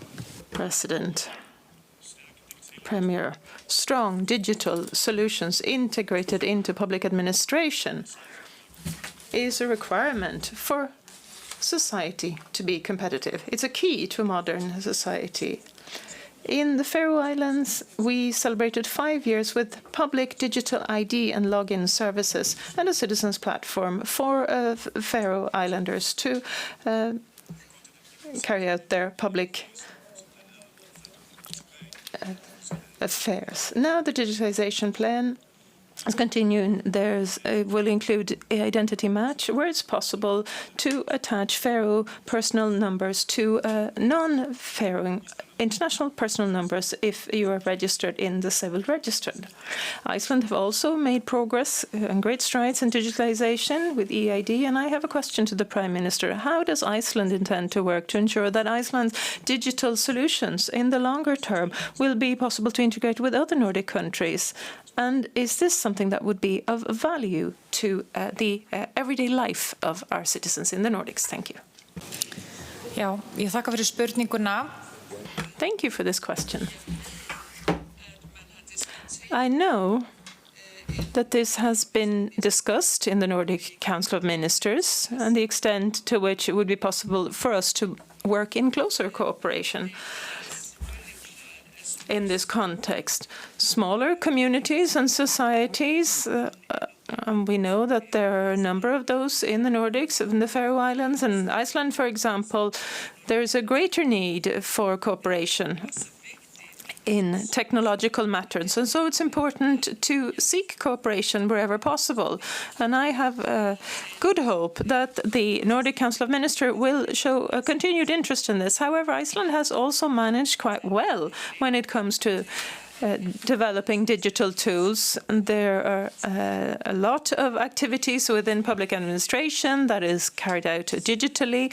We started a campaign a few years ago to digitalize the country. We still have outstanding challenges, and the Icelandic government is working to try and better coordinate between the different ministries. But we're also very grateful for assistance from elsewhere. Thank you. Thank you very much. That concludes this round of debate. Thank you very much, the Prime Minister.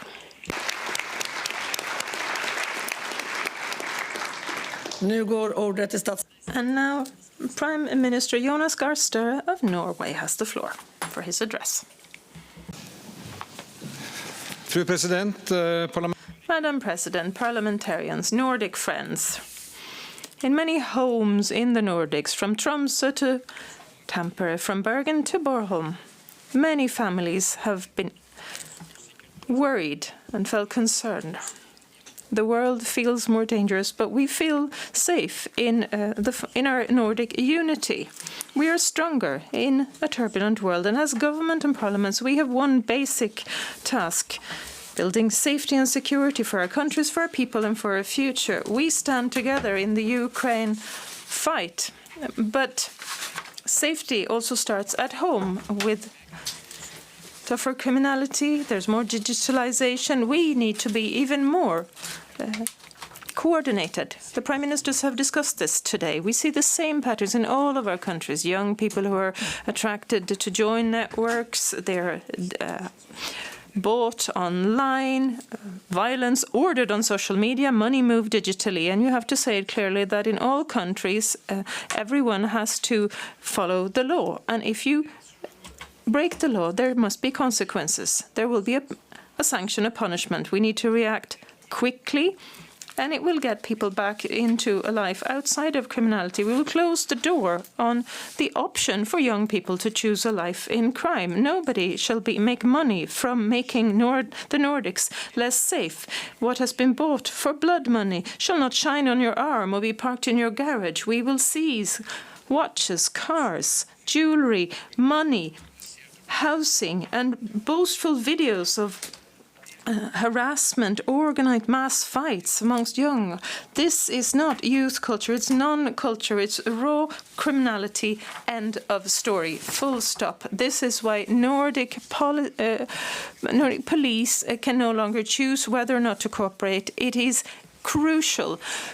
Police from Norway, Sweden, Denmark and Finland are sitting together side by side here in Sweden, trying to work together, resolving matters together. We've opened a joint police station on the border between Norway and Sweden, and we're negotiating for a new police cooperation agreement. And in Europol, Sweden is in charge of the work against violence online. Norway, Denmark and Finland are also taking part because no country can challenge this type of crime alone.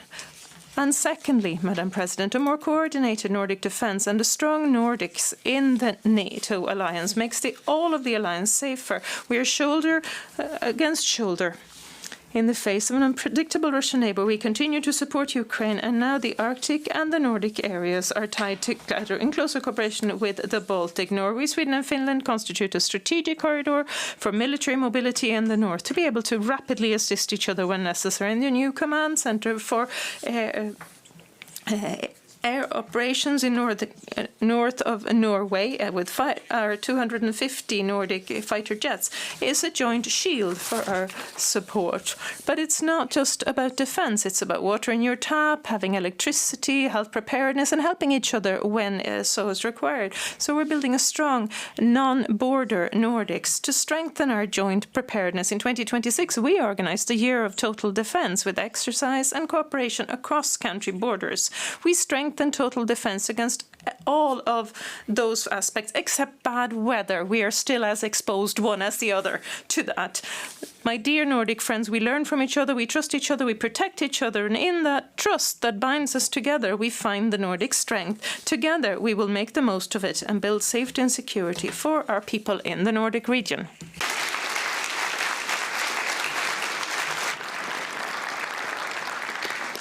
Tack så mycket. Då går Thank you. And the first rejoinder goes to Per-Arne Håkansson, and then Kjell-Arne Ottosson will be next. Fru ordförande. Madam Chair, democracy, according to international rankings, is on its way back. We saw a very concerning report from International IDEA focusing on just this. And the Nordic collaboration is based on popular support in democracy, trust, rule of law, equality. And this is something that we're proud of, as has already been expressed from the rostrum. And we have different regions across the globe that is looking at what we're doing with our Nordic collaboration. And in this day and age, with more and more authoritarian methods of ruling a country, well, it is important to highlight openness, freedom, and popular support, which is what we have done successfully. And I would like to ask the Prime Minister what he thinks that we can do. What can we gather gather around to continue this work with strengthening the democratic developments, to have open societies with the rule of law. Thank you. Well, I come from Norway and the Norwegian Storting, where we have 80% participation, which means that we see that the democracy has its strength, and we see in international rankings that we have good results in the Nordic countries with trust, etc. But we can never just rest on our laurels and feel that we have solved the issue. It's about solving people's problems in their everyday lives. That is what politicians have to do. We have to look at where people feel concerned for their safety, security, their children, and that is where we have the core of democracy and legitimacy. And as long as we have that civil society that participates its own free will, well, then we also have the foundation. And that is where we have our democracy. We have different systems in the Nordic countries. We've seen that when working together, but we have that popular support, and I think that that is the core of what we have, and that is something that we have to work for keeping all the time. Thank you. And then we continue with Kjell-Arne Ottosson, please. Thank you, President. Speaking of power in your cable, closing down scalable, fossil-free and weather-independent base power of purely ideological reasons, and add to that the war of aggression of Russia against Ukraine, has seriously intervened in the energy market and interfered with it. It's made electricity more expensive. It's natural that Nordic governments try to protect their citizens against the worst price shocks. But when so-called Norway prices, Norgespriser, introduced, subsidized by the Norwegian government, and fewer cables can cause potentially irrevocable harm to our Nordic electricity cooperation. Many Norwegian experts are opposed to it, but the Arbeiderpartiet, Labour Party, and several of the support parties backing the government have written into the program that no new power cables will be built. Strategic head of operations at Svenska Kraftnät Power Company describes the whole setup as madness, and Karin Pilen Expressen goes even further. She says that Norwegian politicians are sabotaging the Nordic electricity market, and continues to mention what they're doing. Here's my question to the Norwegian Prime Minister. There's a real risk that a very costly race to the bottom might be the case between the Nordic countries. Is it worth doing this to save the cheaper electricity provision to the cabin jacuzzis?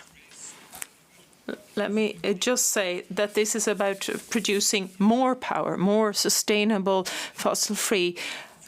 So it's a race upwards in a period, an era of renewables. We need to all get there, but a system needs to be legitimized. We need stable power and you pay on a monthly basis so that you can plan. It's part of your economy, and I'm proud as Prime Minister to propose these Norwegian prices, Norgespriser, when the price of what we're produce is not affected. You have a stable situation. You can choose to have fixed interest rates in the for your mortgage in the bank. Well, now you can choose to do the same with electricity provision if you choose to do so. If there's great instability in energy prices, we will lose trust and confidence, and therefore we are also looking into considerable transfer and transmission capacity. We've been doing this over the past 10 years, and we've said, therefore, because of these previous investments, we're not looking at investing new cables. Most of these cables were built in the 1960s in Sweden, between Sweden and Norway.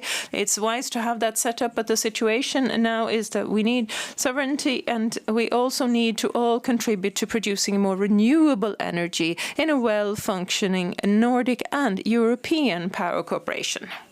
Lars Pryss. Thank you. We continue with Lars Pryss, and next speaker will be Trine Pertumach.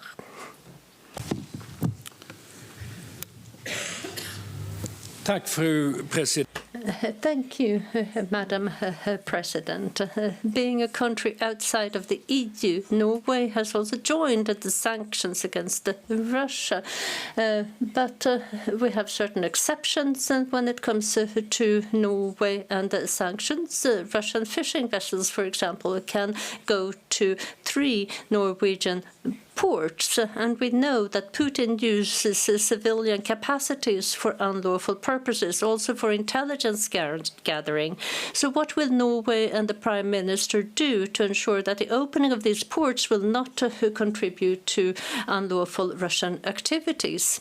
Well, thank you. I'm very happy that you note that we have participated. We do not have voting rights, but we can impact the dialogue, and this is something that we have been doing. And we have the Arctic pelagic cod, which is incredibly important, and this is something that ends up on tables across Europe. And of course, therefore, we need to manage these stocks together, and I do think that our European parties do understand that these contacts between Norway and Russia have been very, very limited in the last few years, and these stocks are also under a lot of pressure today. And when it comes to the presence in certain ports, well, that is also very limited. Surveillance is there, and the time is limited. And of course, we look at what is being done from these vessels, and we also know what limitations there are for these vessels. Thank you. And we continue with Trine Petomach, and the next speaker will be Erlandsen. Let me first say that Norway has recognized Palestine as an independent state. The question is if Nordic countries can secure democracy and common values in an ever more turbulent world. We need to safeguard these values. We mustn't just pay lip service to these values. We need to live as we learn. The International Court has underlined and clarified the illegal nature of the settlements and the oppression of the Palestinians in Israel. And the court has underlined that all businesses are responsible for not contributing to the illegal situation continuing in Israel. I wonder if the Prime Minister of the opinion that the Norwegian oil fund can continue to have investments in Israeli companies that deliver weapons or another way contribute to the Israeli war on the Palestinian people and illegal settlements. Let me first say that the ruling from the court came as a result of a Norwegian initiative in the UN General Council to General Assembly to ensure that population on occupied territories have access to basic needs and services, healthcare, schools. Israel is responsible for ensuring that they provide this in particular to the people of Gaza. Norway has no boycott of Israel. We have a pension fund with ethical guidelines outlining clearly that we mustn't invest in companies who are in breach of the rules of war or international law. This is followed up at the level of the companies where we invest. And if they were to be found in that category, the fund will detract. And this has been done in similar cases. Thank you very much. Tor Andre Jansson, and the representative from the Youth Council is next. Thank you, President. I wanted to ask this question to the Danish Prime Minister, but now it goes to the Norwegian Prime Minister. We have this ambition to be the most integrated region in the world in 2030, and that's not very long from it now. To do that, language is very important, and the understanding of various languages. And here we have children's programs, for example, that we see on television, Emil, Pippi, and when I was a kid, I looked at these things. Today we have a lot of dubbing, and that of course is something that ruins that understanding of languages. So I would like to know if the Minister has something to say about this. Could we do more in the Nordics and work together with the TV companies and various film companies so that we have subtitling instead? Well, now I'm Mette Fredriksson. Okay, she's a role model. So yes, I really appreciate that. You have trust in me. And I do think that this is a policy area where we do not yet have all the details, but the children and young individuals, they do not watch these programs enough. They're rather on YouTube or TikTok channels, and the contents are different and the language is different as well. So perhaps we could lower the threshold so that you watch modern or traditional children's programs. Perhaps that could be done on digital platforms. I do agree when it comes to dubbing. That is much more prevalent in other countries than the Nordic countries. And yes, that is a barrier against understanding various languages. And we have to make sure that we have offers available so that we have alternatives to what we have on YouTube, TikTok, etc. today. And that would be a beginning. And Nordic collaboration and what we do when we discuss in the Nordic Council, in committees, it's also important that we have a shared view in this respect. Thank you, and we continue with the Youth Council.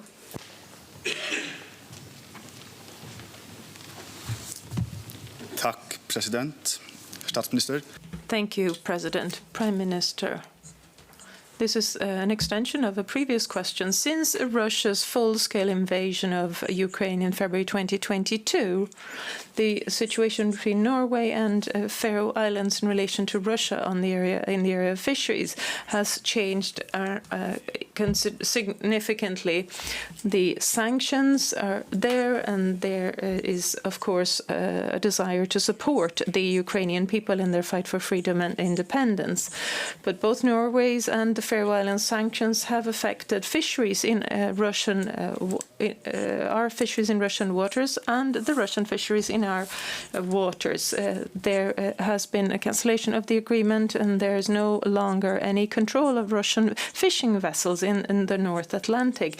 This will not just be a disaster potentially for the fish stocks, but also for the rules-based order in the North Atlantic and the Arctic. And I'd like to ask the Prime Minister, to what extent do you intend to continue this balancing act, and how do you intend to best control the activities of Russian fishing vessels? Thank you. I've had a discussion with the Premier on this topic already, because the Faroe Islands have their experiences in their waters and Norway similar in our waters. The North Arctic cod has its particular pattern of movement where it is spawning, where it dies, etc. And it can be a situation that benefits one or the other. I've repeatedly explained to my European colleagues that it is not a sanction against Russia to cancel this principle, because the cod stocks suffer. It used to be outside Newfoundland. It was fished out and never recovered. We do not wish to contribute to anything similar happening. So it's important that we have good contacts. We negotiate with the Faroe Islands on some of the quotas and fish stocks that we share in the North Atlantic. We've in touch with fisheries authorities, and we spend time explaining some of the quota principles to our European colleagues where necessary. So far, I've understood that we've been able to gain their understanding. Thank you. Thank you. That concludes that debate, and we say thank you to the Prime Minister.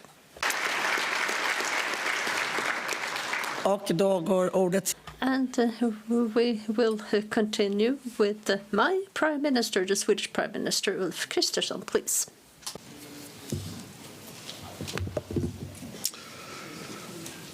Fru President och mina damer.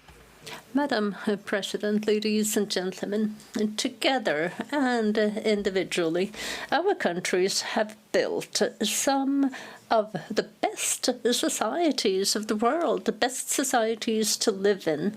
Regardless of ranking, we're at the top in happiness, democracy, equality.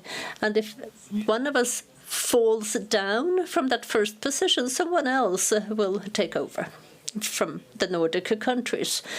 We're not without fault. We work with our problems every day, but we have done a lot, and it's very easy to appreciate the Nordics. But we also know that, well, we have many strengths, but we cannot take them for granted. What is good has to be cherished and defended. And this is something that we do as well, individually and together.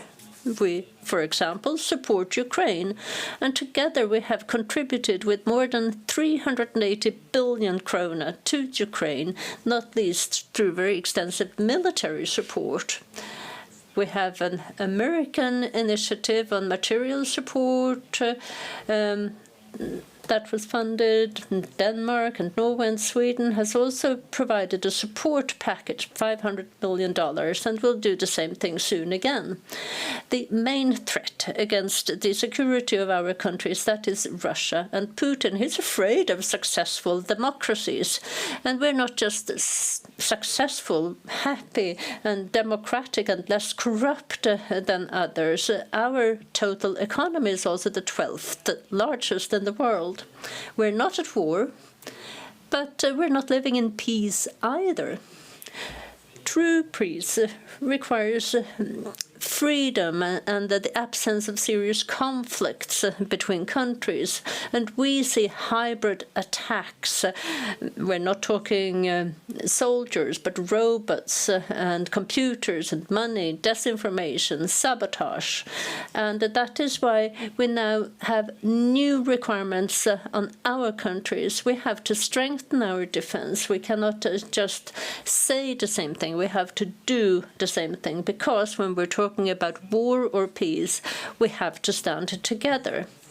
In Sweden, well, we didn't join NATO just to get security. We also wanted to contribute to the security of other countries. Together with Denmark, we have a mechanist battalion. We're working in the Baltic with sea surveillance. We're working with aircraft above Poland, and we're working in the framework agreement for the forward presence in Finland. So we do a lot, and we plan ahead. We will have the first exercises this fall.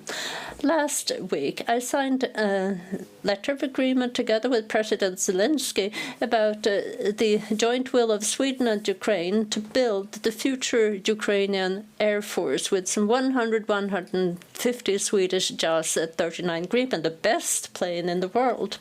A competitive Nordics and a competitive EU is something that in the long term is decisive for our high welfare and also for our investments in security. And that is why we have to do away with obstacles in the single market. We have to do away with cumbersome rules.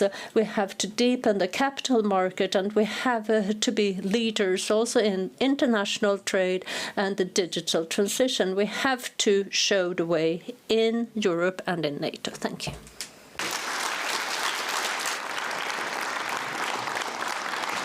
Tack så mycket. Thank you very much. Kim was of the S group, followed by Krista Mikkonen. Thank you. In a time characterized of uncertainty in the world and uncertainty in the markets and loss of jobs, it's important that people can find a new job and the businesses can have the employees they need. Sweden has been strong in the labour market, but a new report suggests that here you are lagging behind the other Nordic countries when it comes to the ability to get the unemployed into a new job. So the question is this to the Prime Minister. In turbulent times, and we see this performance or lack of performance by Sweden, and when it's about matching the unemployed with the jobs, we're focusing a lot on education and upskilling in Denmark. How does the Swedish government intend to strengthen Swedish labour market policy, and what experience could you gain from learning from Denmark? Thank you. President. Thank you, Madam President. In Sweden, we have two different types of unemployment. One is very much based on the ups and downturns of the business cycle, going up, going down. And skilling, upskilling, reskilling is absolutely crucial. We do a lot of that here. What concerns me the most is not this previous type of unemployment, even though we still see it very clearly in the downturn in the economy. The greatest challenge in Sweden is the structural unemployment due to mass immigration over a long period of time. A very large share of those who are unemployed consist of people who've come to this country. They do not speak Swedish. They do not have any experience of the Swedish labour market. They lack the right training and education. It is much more difficult to resolve. We start by reducing immigration. That gives us a chance to also focus on integration and thereby unemployment. Tack så mycket. Då går ordet till... Thank you. And we continue with Krista Mikkonen, and Tage Pettersson will be the next speaker. I will be speaking in Finnish. Mr. Prime Minister, Madam President, global warming and the climate situation is serious. It's about finances, safety, security, our welfare systems, our everyday lives. The more of a climate change, the bigger the inconveniences and also the costs. And that is why it's so important that everyone contributes. We have a Vision 2030, and we're trying to work neutrality in emissions. But Sweden is headed in the wrong direction. The government has now made its own decisions and increased the use of fossils and also increased emissions. And you do not have enough carbon binding in Swedish forests either. So what concrete measures do you plan from your government to reduce emissions and work more with the carbon sequestration? Thank you. Madam President, Sweden is one of the best countries in the world when it comes to reducing emissions. We combine hydropower, wind, and we're basically fossil-free, and we have done much better than most countries in Europe. However, it is true that for 1 year we have increased emissions, and that was because we didn't want to force fuel prices up to 28 krona a litre, and that is the answer. We work with the obligations to have biofuels mixed with regular fuels, but this is unsustainable. 2026 will have lower emissions than 2022, and we have every opportunity, every chance to reach the objective. But Sweden, nor Finland, we're not going to let the rest of Europe use our forests as an excuse to not have to reduce emissions. And we're very happy that the Commission finally has understood that criticism from Sweden and Finland. Thank you. Tack så mycket. Då går ordet. Thank you very much. Tage Pettersson, followed by Juho Eerola. President, many of the discussions here in the Nordic Council session in Stockholm has been about cross-border crime. And we see in media back home in Norway over the past few weeks very serious criminal actions with hand grenades, firearms, kidnappings. And what all these have in common is that this has been commissioned by professional networks, but a very large number of the culprits are below the criminal legal age. They are non-ethnic Norwegians, and they have in many cases been in custody of the social services. In Sweden, you're on the way with the reform of the youth offender sanction system to have clearer consequences, supporting measures, and effective tools to protect society and help the young individuals to leave a world of crime. Could the Prime Minister tell us what they've learned so far in Sweden in that context? Thank you very much. Madam President, well, the lesson we've learned is that there is criminality which is commissioned over social media to reaching individuals of very low age, very young. They get to individuals who are below the criminal legal age, and the police are not able to use all the tools in their toolbox according to the regular procedure. So we're reducing that age to 15 down to 13. Others have 14. Different countries have made different choices to get to the youngest in particular to work in a preventive manner so that the police can come in at an earlier stage. I've worked with the social services for many years. I have great respect for their ability to work with traditional social challenges. They are serious enough, but the possibilities for the social services to work with criminal 13-year-olds with sharp weapons is minimal. And so the police and the prosecutors need to also be able to get involved. Thank you. Thank you. We continue with Juho Eerola, and Veronica Honkasalo will be the next speaker. Ärade president, statsminister ja...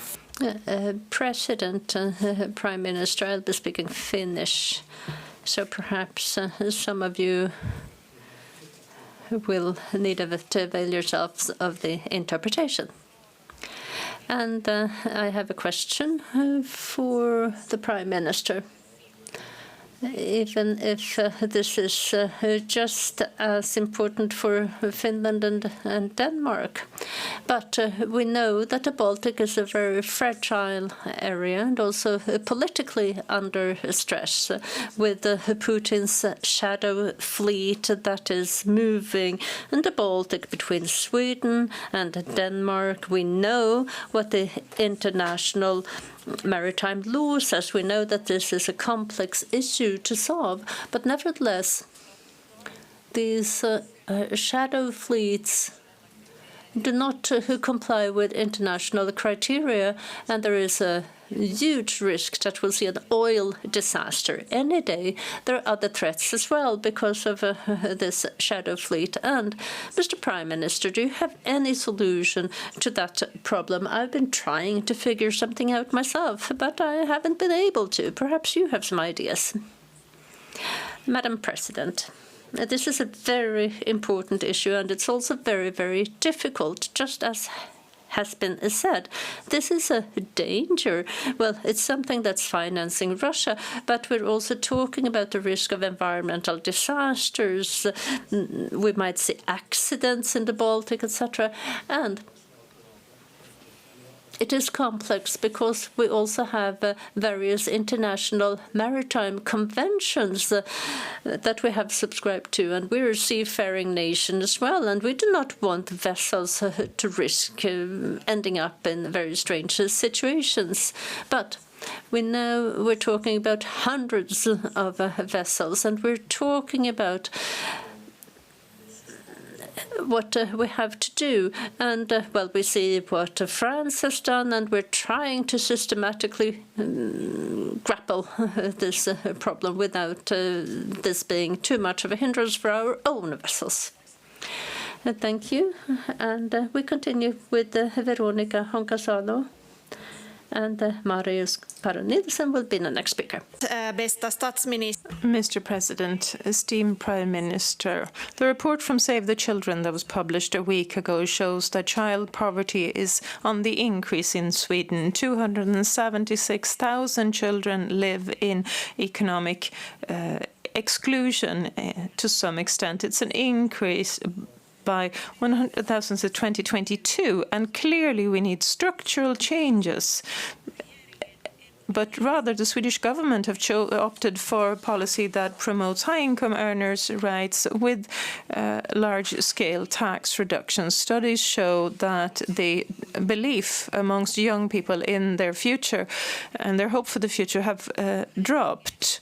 Uncertainty, climate change, geopolitical conflict. The theme in the Nordic Council is to build on the security and safety for our Nordic citizens. What is your comment as Prime Minister of Sweden of the work that you have accomplished so far when it comes to the number of children in poverty? Thank you, Madam President. My perspective is that historically speaking, Sweden has not succeeded at all, and we're now refocusing our policies. In a downturn in the economy with an increase in unemployment, the relative poverty amongst some children will increase. That's something we've seen over and over again in over the years. But a long-term solution is for parents to go to work rather than stay at home. We're implementing the largest reform in recent history where it will pay off to go to work rather than receiving allocations and subsidies. It was never intended as a permanent source of income, these allocations. Then you were never supposed to be able to add one type of allocation on top of another so that you make more money than you would ever earn when holding down a job. You need children whose parents can go to work, come back with dignity, with a salary. This is our biggest problem, and we're dealing with it now. Thank you. Tack så mycket för det. Thank you. Then Mothers, and then next the representative of the Youth Council. President, Prime Minister. This is a question about cross-border crime, and it is good to hear that you might be more open towards discussing this in Sweden. Sweden has, although, moved from being a safe, secure country to a country where we see a lot of youth criminality, and you also have a lot of problems. But this doesn't stop at the Swedish border. And we have had some 250 shootings, for example, and we see more murders in Sweden every year than we see committed with guns compared to 10 years in Norway. And criminality moves across borders to your neighboring countries. So do you have full control, or do you need support from your support parties? What policies did you see in order to prevent this cross-border crime? Well, Madam President, I do agree that this is one of the biggest problems we have in Sweden today, and to a great extent this is a consequence of previous problems that we have accepted that organized crime has been growing for a very long time. It's a very serious problem, and yes, people often come to other countries, to Sweden, and crime from Sweden is also cross-border. But here we need cross-border solutions. I do agree. We cannot accept a serious crime being committed and these criminals leading good lives. And that is why we're now changing our criminal policies. We're going after people across the borders. We take their possessions away from them. We expel them from Sweden. We do a lot to do away with the cross-border crime. But I've said this already before the elections, that this will take a long time to solve this problem because it has developed over decades. Thank you. And then the Youth Council, please. Tack så mycket. Thank you, Madam President, Prime Minister. Young people today, they grow up in a world with a lot of uncertainty and insecurity. And, well, we see that Nordic collaboration becomes even more important. And this could be a very important part of what we do also if there is a situation with war, if we see critical infrastructure that risk being damaged, like water supply. And of course, this is necessary for society to continue to function if there is a crisis or a war. And we can do something together to ensure that we have this critical infrastructure working also if there is a crisis. So my question for the Prime Minister is, what do you think about increasing the collaboration around that critical infrastructure, water, energy, for example? Madam President, well, the Youth Council, perhaps you listened in. You intercepted our discussions this morning, because this morning the Prime Ministers and the heads of government, we discussed this preparedness, and we discussed what we can do with civil defense, and we discussed all various aspects, and also Finnish experiences, and also the experience we have from Ukraine that is is very recent, and we learn a lot from Ukraine today when it comes to that civilian component of the defense. And this is now, I think, the first time since World War II that we have a minister dedicated to this issue. So we do a lot to collaborate also around these questions to make sure that we have resilience. Thank you.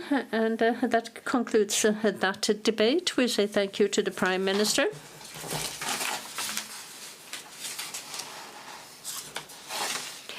And that concludes that agenda item as well, which takes us to the next agenda item, being agenda item 4, and that is the Presidency Programme for 2026, and that is the last agenda item today. And we're going to hear from the Denmark Prime Minister and also the Faroe Prime Minister. And we will begin with Mette Frederiksen from Denmark. Please, 5 minutes.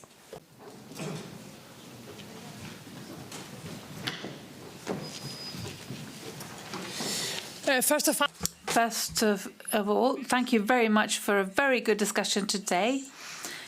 And the standing together in changing times, that's the title of our joint presidency.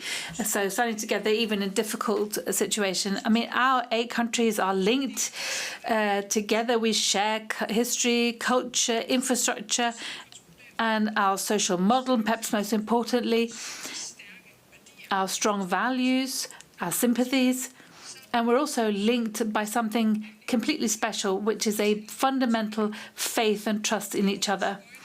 In ours is, so for me, it's 8 Nordic countries working together, and the last session we did decide to revise the Helsinki Treaty.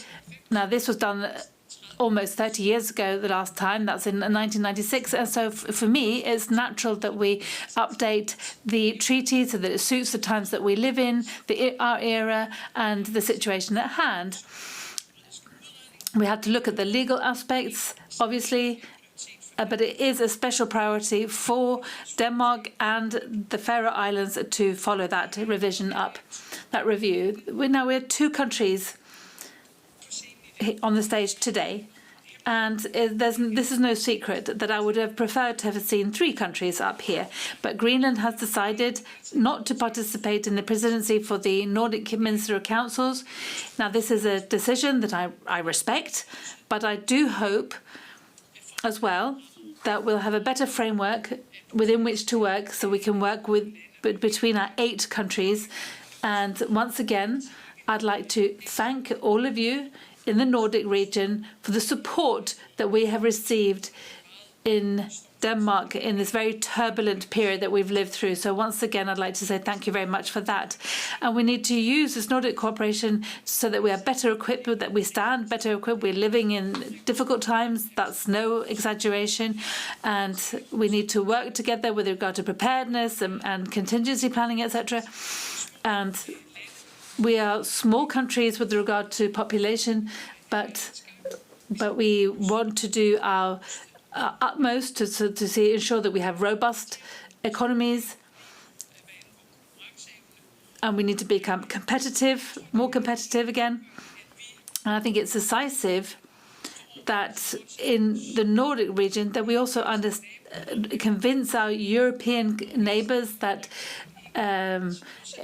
the green transition and economic growth go hand in hand. They are not opposing factors. So they do, in fact, they are prerequisites of each other. So we have a good precondition to show that we have strong economies, so we can be a role model, and our companies grow in the international stage. And if we're going to maintain our strong position, we need to do more to safeguard the conditions for our businesses. We need to continue with the digital transition. We need to reduce administrative burdens as well for businesses when they work cross-border.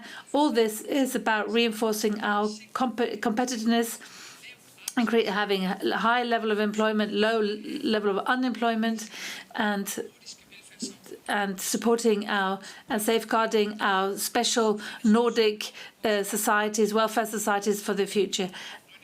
And so for me, we want to be the most competitive and green region by 2030. I appreciate and support that vision. It's going to require a lot of work, but now I'd like to give the floor also to the Prime Minister from the Faroe Islands. Thank you. We will allow the Faroe Prime Ministers to speak as well before the rejoinders. Please, Axel Johannessen. Thank you. First of all, I would like to turn to Mette and say thank you for the close, excellent collaboration that Denmark and the Faroe Islands has had when preparing for the presidency next year. I would like to say what the Prime Minister has already said. It would really have pleased me to see Greenland here with us today, because we, the Nordics, were the strongest when our people from north to south, from south, east to west, when we're all together. And the presidency. Our societal security will be a carrying theme, and our objective is clear. One Nordic that is more robust, more energetic, and more united. We will continue to build on the very important work that was started during the Finnish Åland presidency. And it is about being better equipped to manage crises and hybrid threats, not as small individual countries, but as a strong Nordic family, because this is not just about preparedness and our militaries. It's about trust. It's about the ability to help each other when we have to. And if there's something that characterizes us in the Nordics, it is that trust. We trust each other, our government agencies, and another central focus will be security of supply in the Nordics. We have seen that these chains can break quickly, and we then would see very harsh consequences. And here we have to work with security of supply at a Nordic level, with a Nordic network, with a forum, because if we coordinate our efforts, then these systems will be more robust. And when it comes to health, we're facing another possible threat with more and more bacteria that are becoming resistant, and that means that they cannot save lives the same way. And there we need research, we need monitoring, and we need to purchase medicines together. But when talking preparedness, we cannot forget about those who are most vulnerable. That is why we're going to start a Nordic project. We're going to look at how we can bring in the elderly, people with disabilities, those who are socially vulnerable, and bring them into the preparedness planning, because a strong society needs to be able to react quickly and then also take care of everyone. And dear friends, this takes me to something that we, the Faroe Islands, think is very important, the Helsinki Agreement. We have had some 50 years where we have participated in the Nordic collaborations with a lot of responsibility and pride. And this is something that impacts all parts of society: politics, administration, jobs, culture, research, education. And for a long time, we have wished to have a full membership.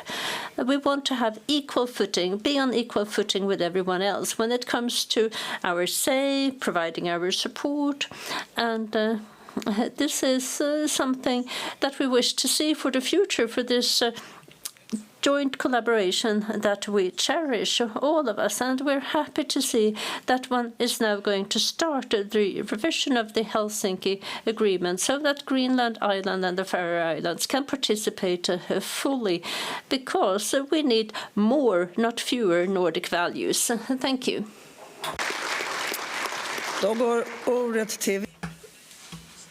I'd like to give the floor to Ville Väinö, representing the Presidium, please.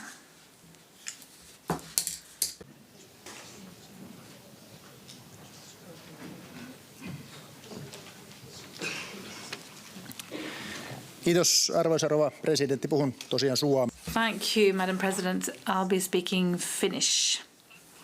Thank you to the ministers, prime ministers, for their account and the information.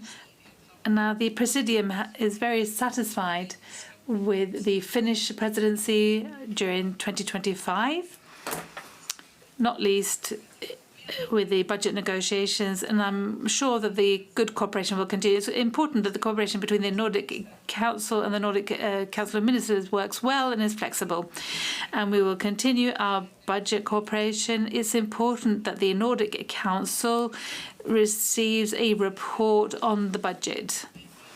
The geopolitical position is something that is a challenge to preparedness, and the Minister of Council doesn't have a mandate for this, but it is clear that the Nordic countries need to cooperate also within these policy areas.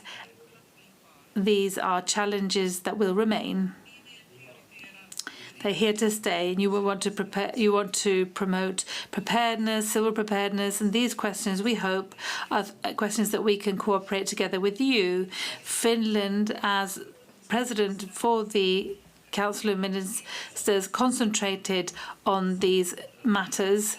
So I think reinforcing preparedness in the Nordic region is something that improves lives for us all. It is important that we all work for the long term when we think about our values and the culture in the Nordic region, and that we promote our culture and our historical culture as well.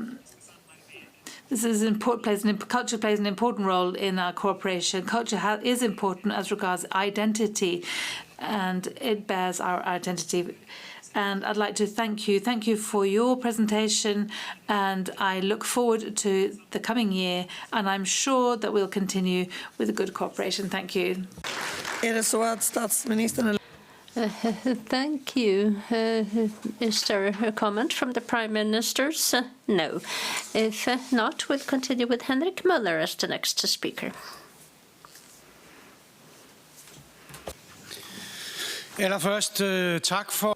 First of all, thank you for that presentation. I think we'll have a very exciting program.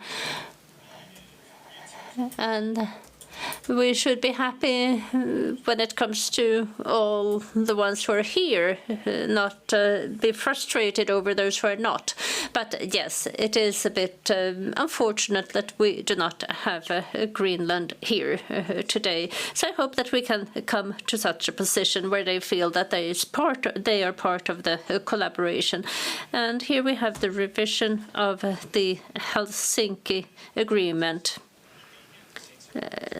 So that we can also get to a situation where Greenland feel that they're seen and heard, and hopefully we'll get there already on Thursday. And hopefully we can have Greenland, the Åland Islands and the Faroe Islands becoming a full part of what we're doing. We're living in uncertain times, that has already been stated. And we, the Conservatives, we also think it's really good, it's good and proper that we work with resilience, and that should be a top priority, and that is something that we'll be working with together, the Nordic Council and the Nordic Council of Ministers. And I do think that things get done in a better way when we work together. Thank you. Thank you. Next, Helena Gellman from the M Group.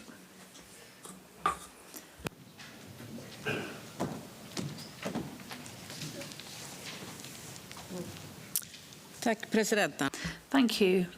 I would like to thank you for this presentation of the presidency for next year, the programme for the Council of Ministers. And I think it's very good that you continue focusing on Nordic competitiveness and also the green transition, and that we continue developing a greater joint preparedness planning. We saw how positive that was during the pandemic. I'd also like to highlight the importance of working with and having enhanced cooperation within the area of transport, that continues, in particular when it comes to travel across borders, to make things easier for travel and to integrate us further in the Nordic region.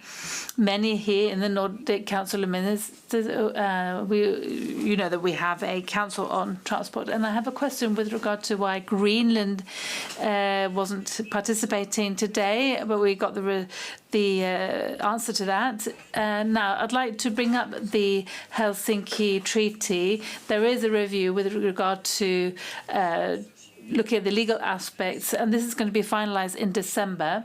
And now we heard that the Danish presidency will, in fact, set up a committee to see whether or how the Helsinki Treaty can be amended.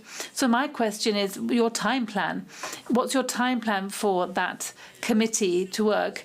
And at the same time, I'd like to emphasize how important it is to involve the Nordic Council in those discussions when it comes to the Helsinki Treaty. So with those words, I'd like to thank you for the very interesting program. Thank you.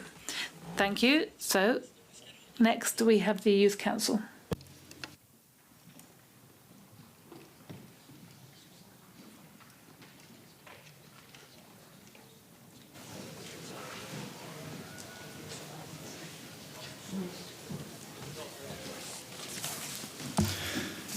Tack, fru president. Thank you, Madam President, and thank you also to the Prime Ministers from Denmark and the Faroe Islands. Sounds like a very exciting program. And I would also like to say, like others have already said today, that it's a pity that Greenland is not here, but it's also gratifying to hear that we have plans for how to get there. And I'm glad to hear that work is underway with the Helsinki Treaty to adapt it to the day and age that we're living in today. And we hope that one will also look at defense issues and make sure that we as well get recognized in the new text so that we can fully participate in the collaboration. And I'm happy to hear that you're working with preparedness, civil society, security, because this is something that is very important. And I'm also happy to hear that one is looking at what can be done with the Presidium so that we can get Greenland and the Faroe Islands there as well, and Åland. And then, do you want to add something, the Prime Ministers? No. Okay. So thank you very much. Then we can end today's final item on the agenda. Now, before we round off, I'd just like to thank you everyone for a very inspiring first day for this session. Bodes well for the rest of the week. But before we resume tomorrow, we have a wonderful party to look forward. We can just start with the award of the 5 awards, the ceremony in the second chamber here at 5:30. There'll be a drink. That's in 10 minutes' time. And then you must have taken your seats by 5 minutes to 6. Let me just say, if you haven't got a ticket to watch the ceremony, then you can watch it on the web because it's being streamed live. So thank you very much. Thank you.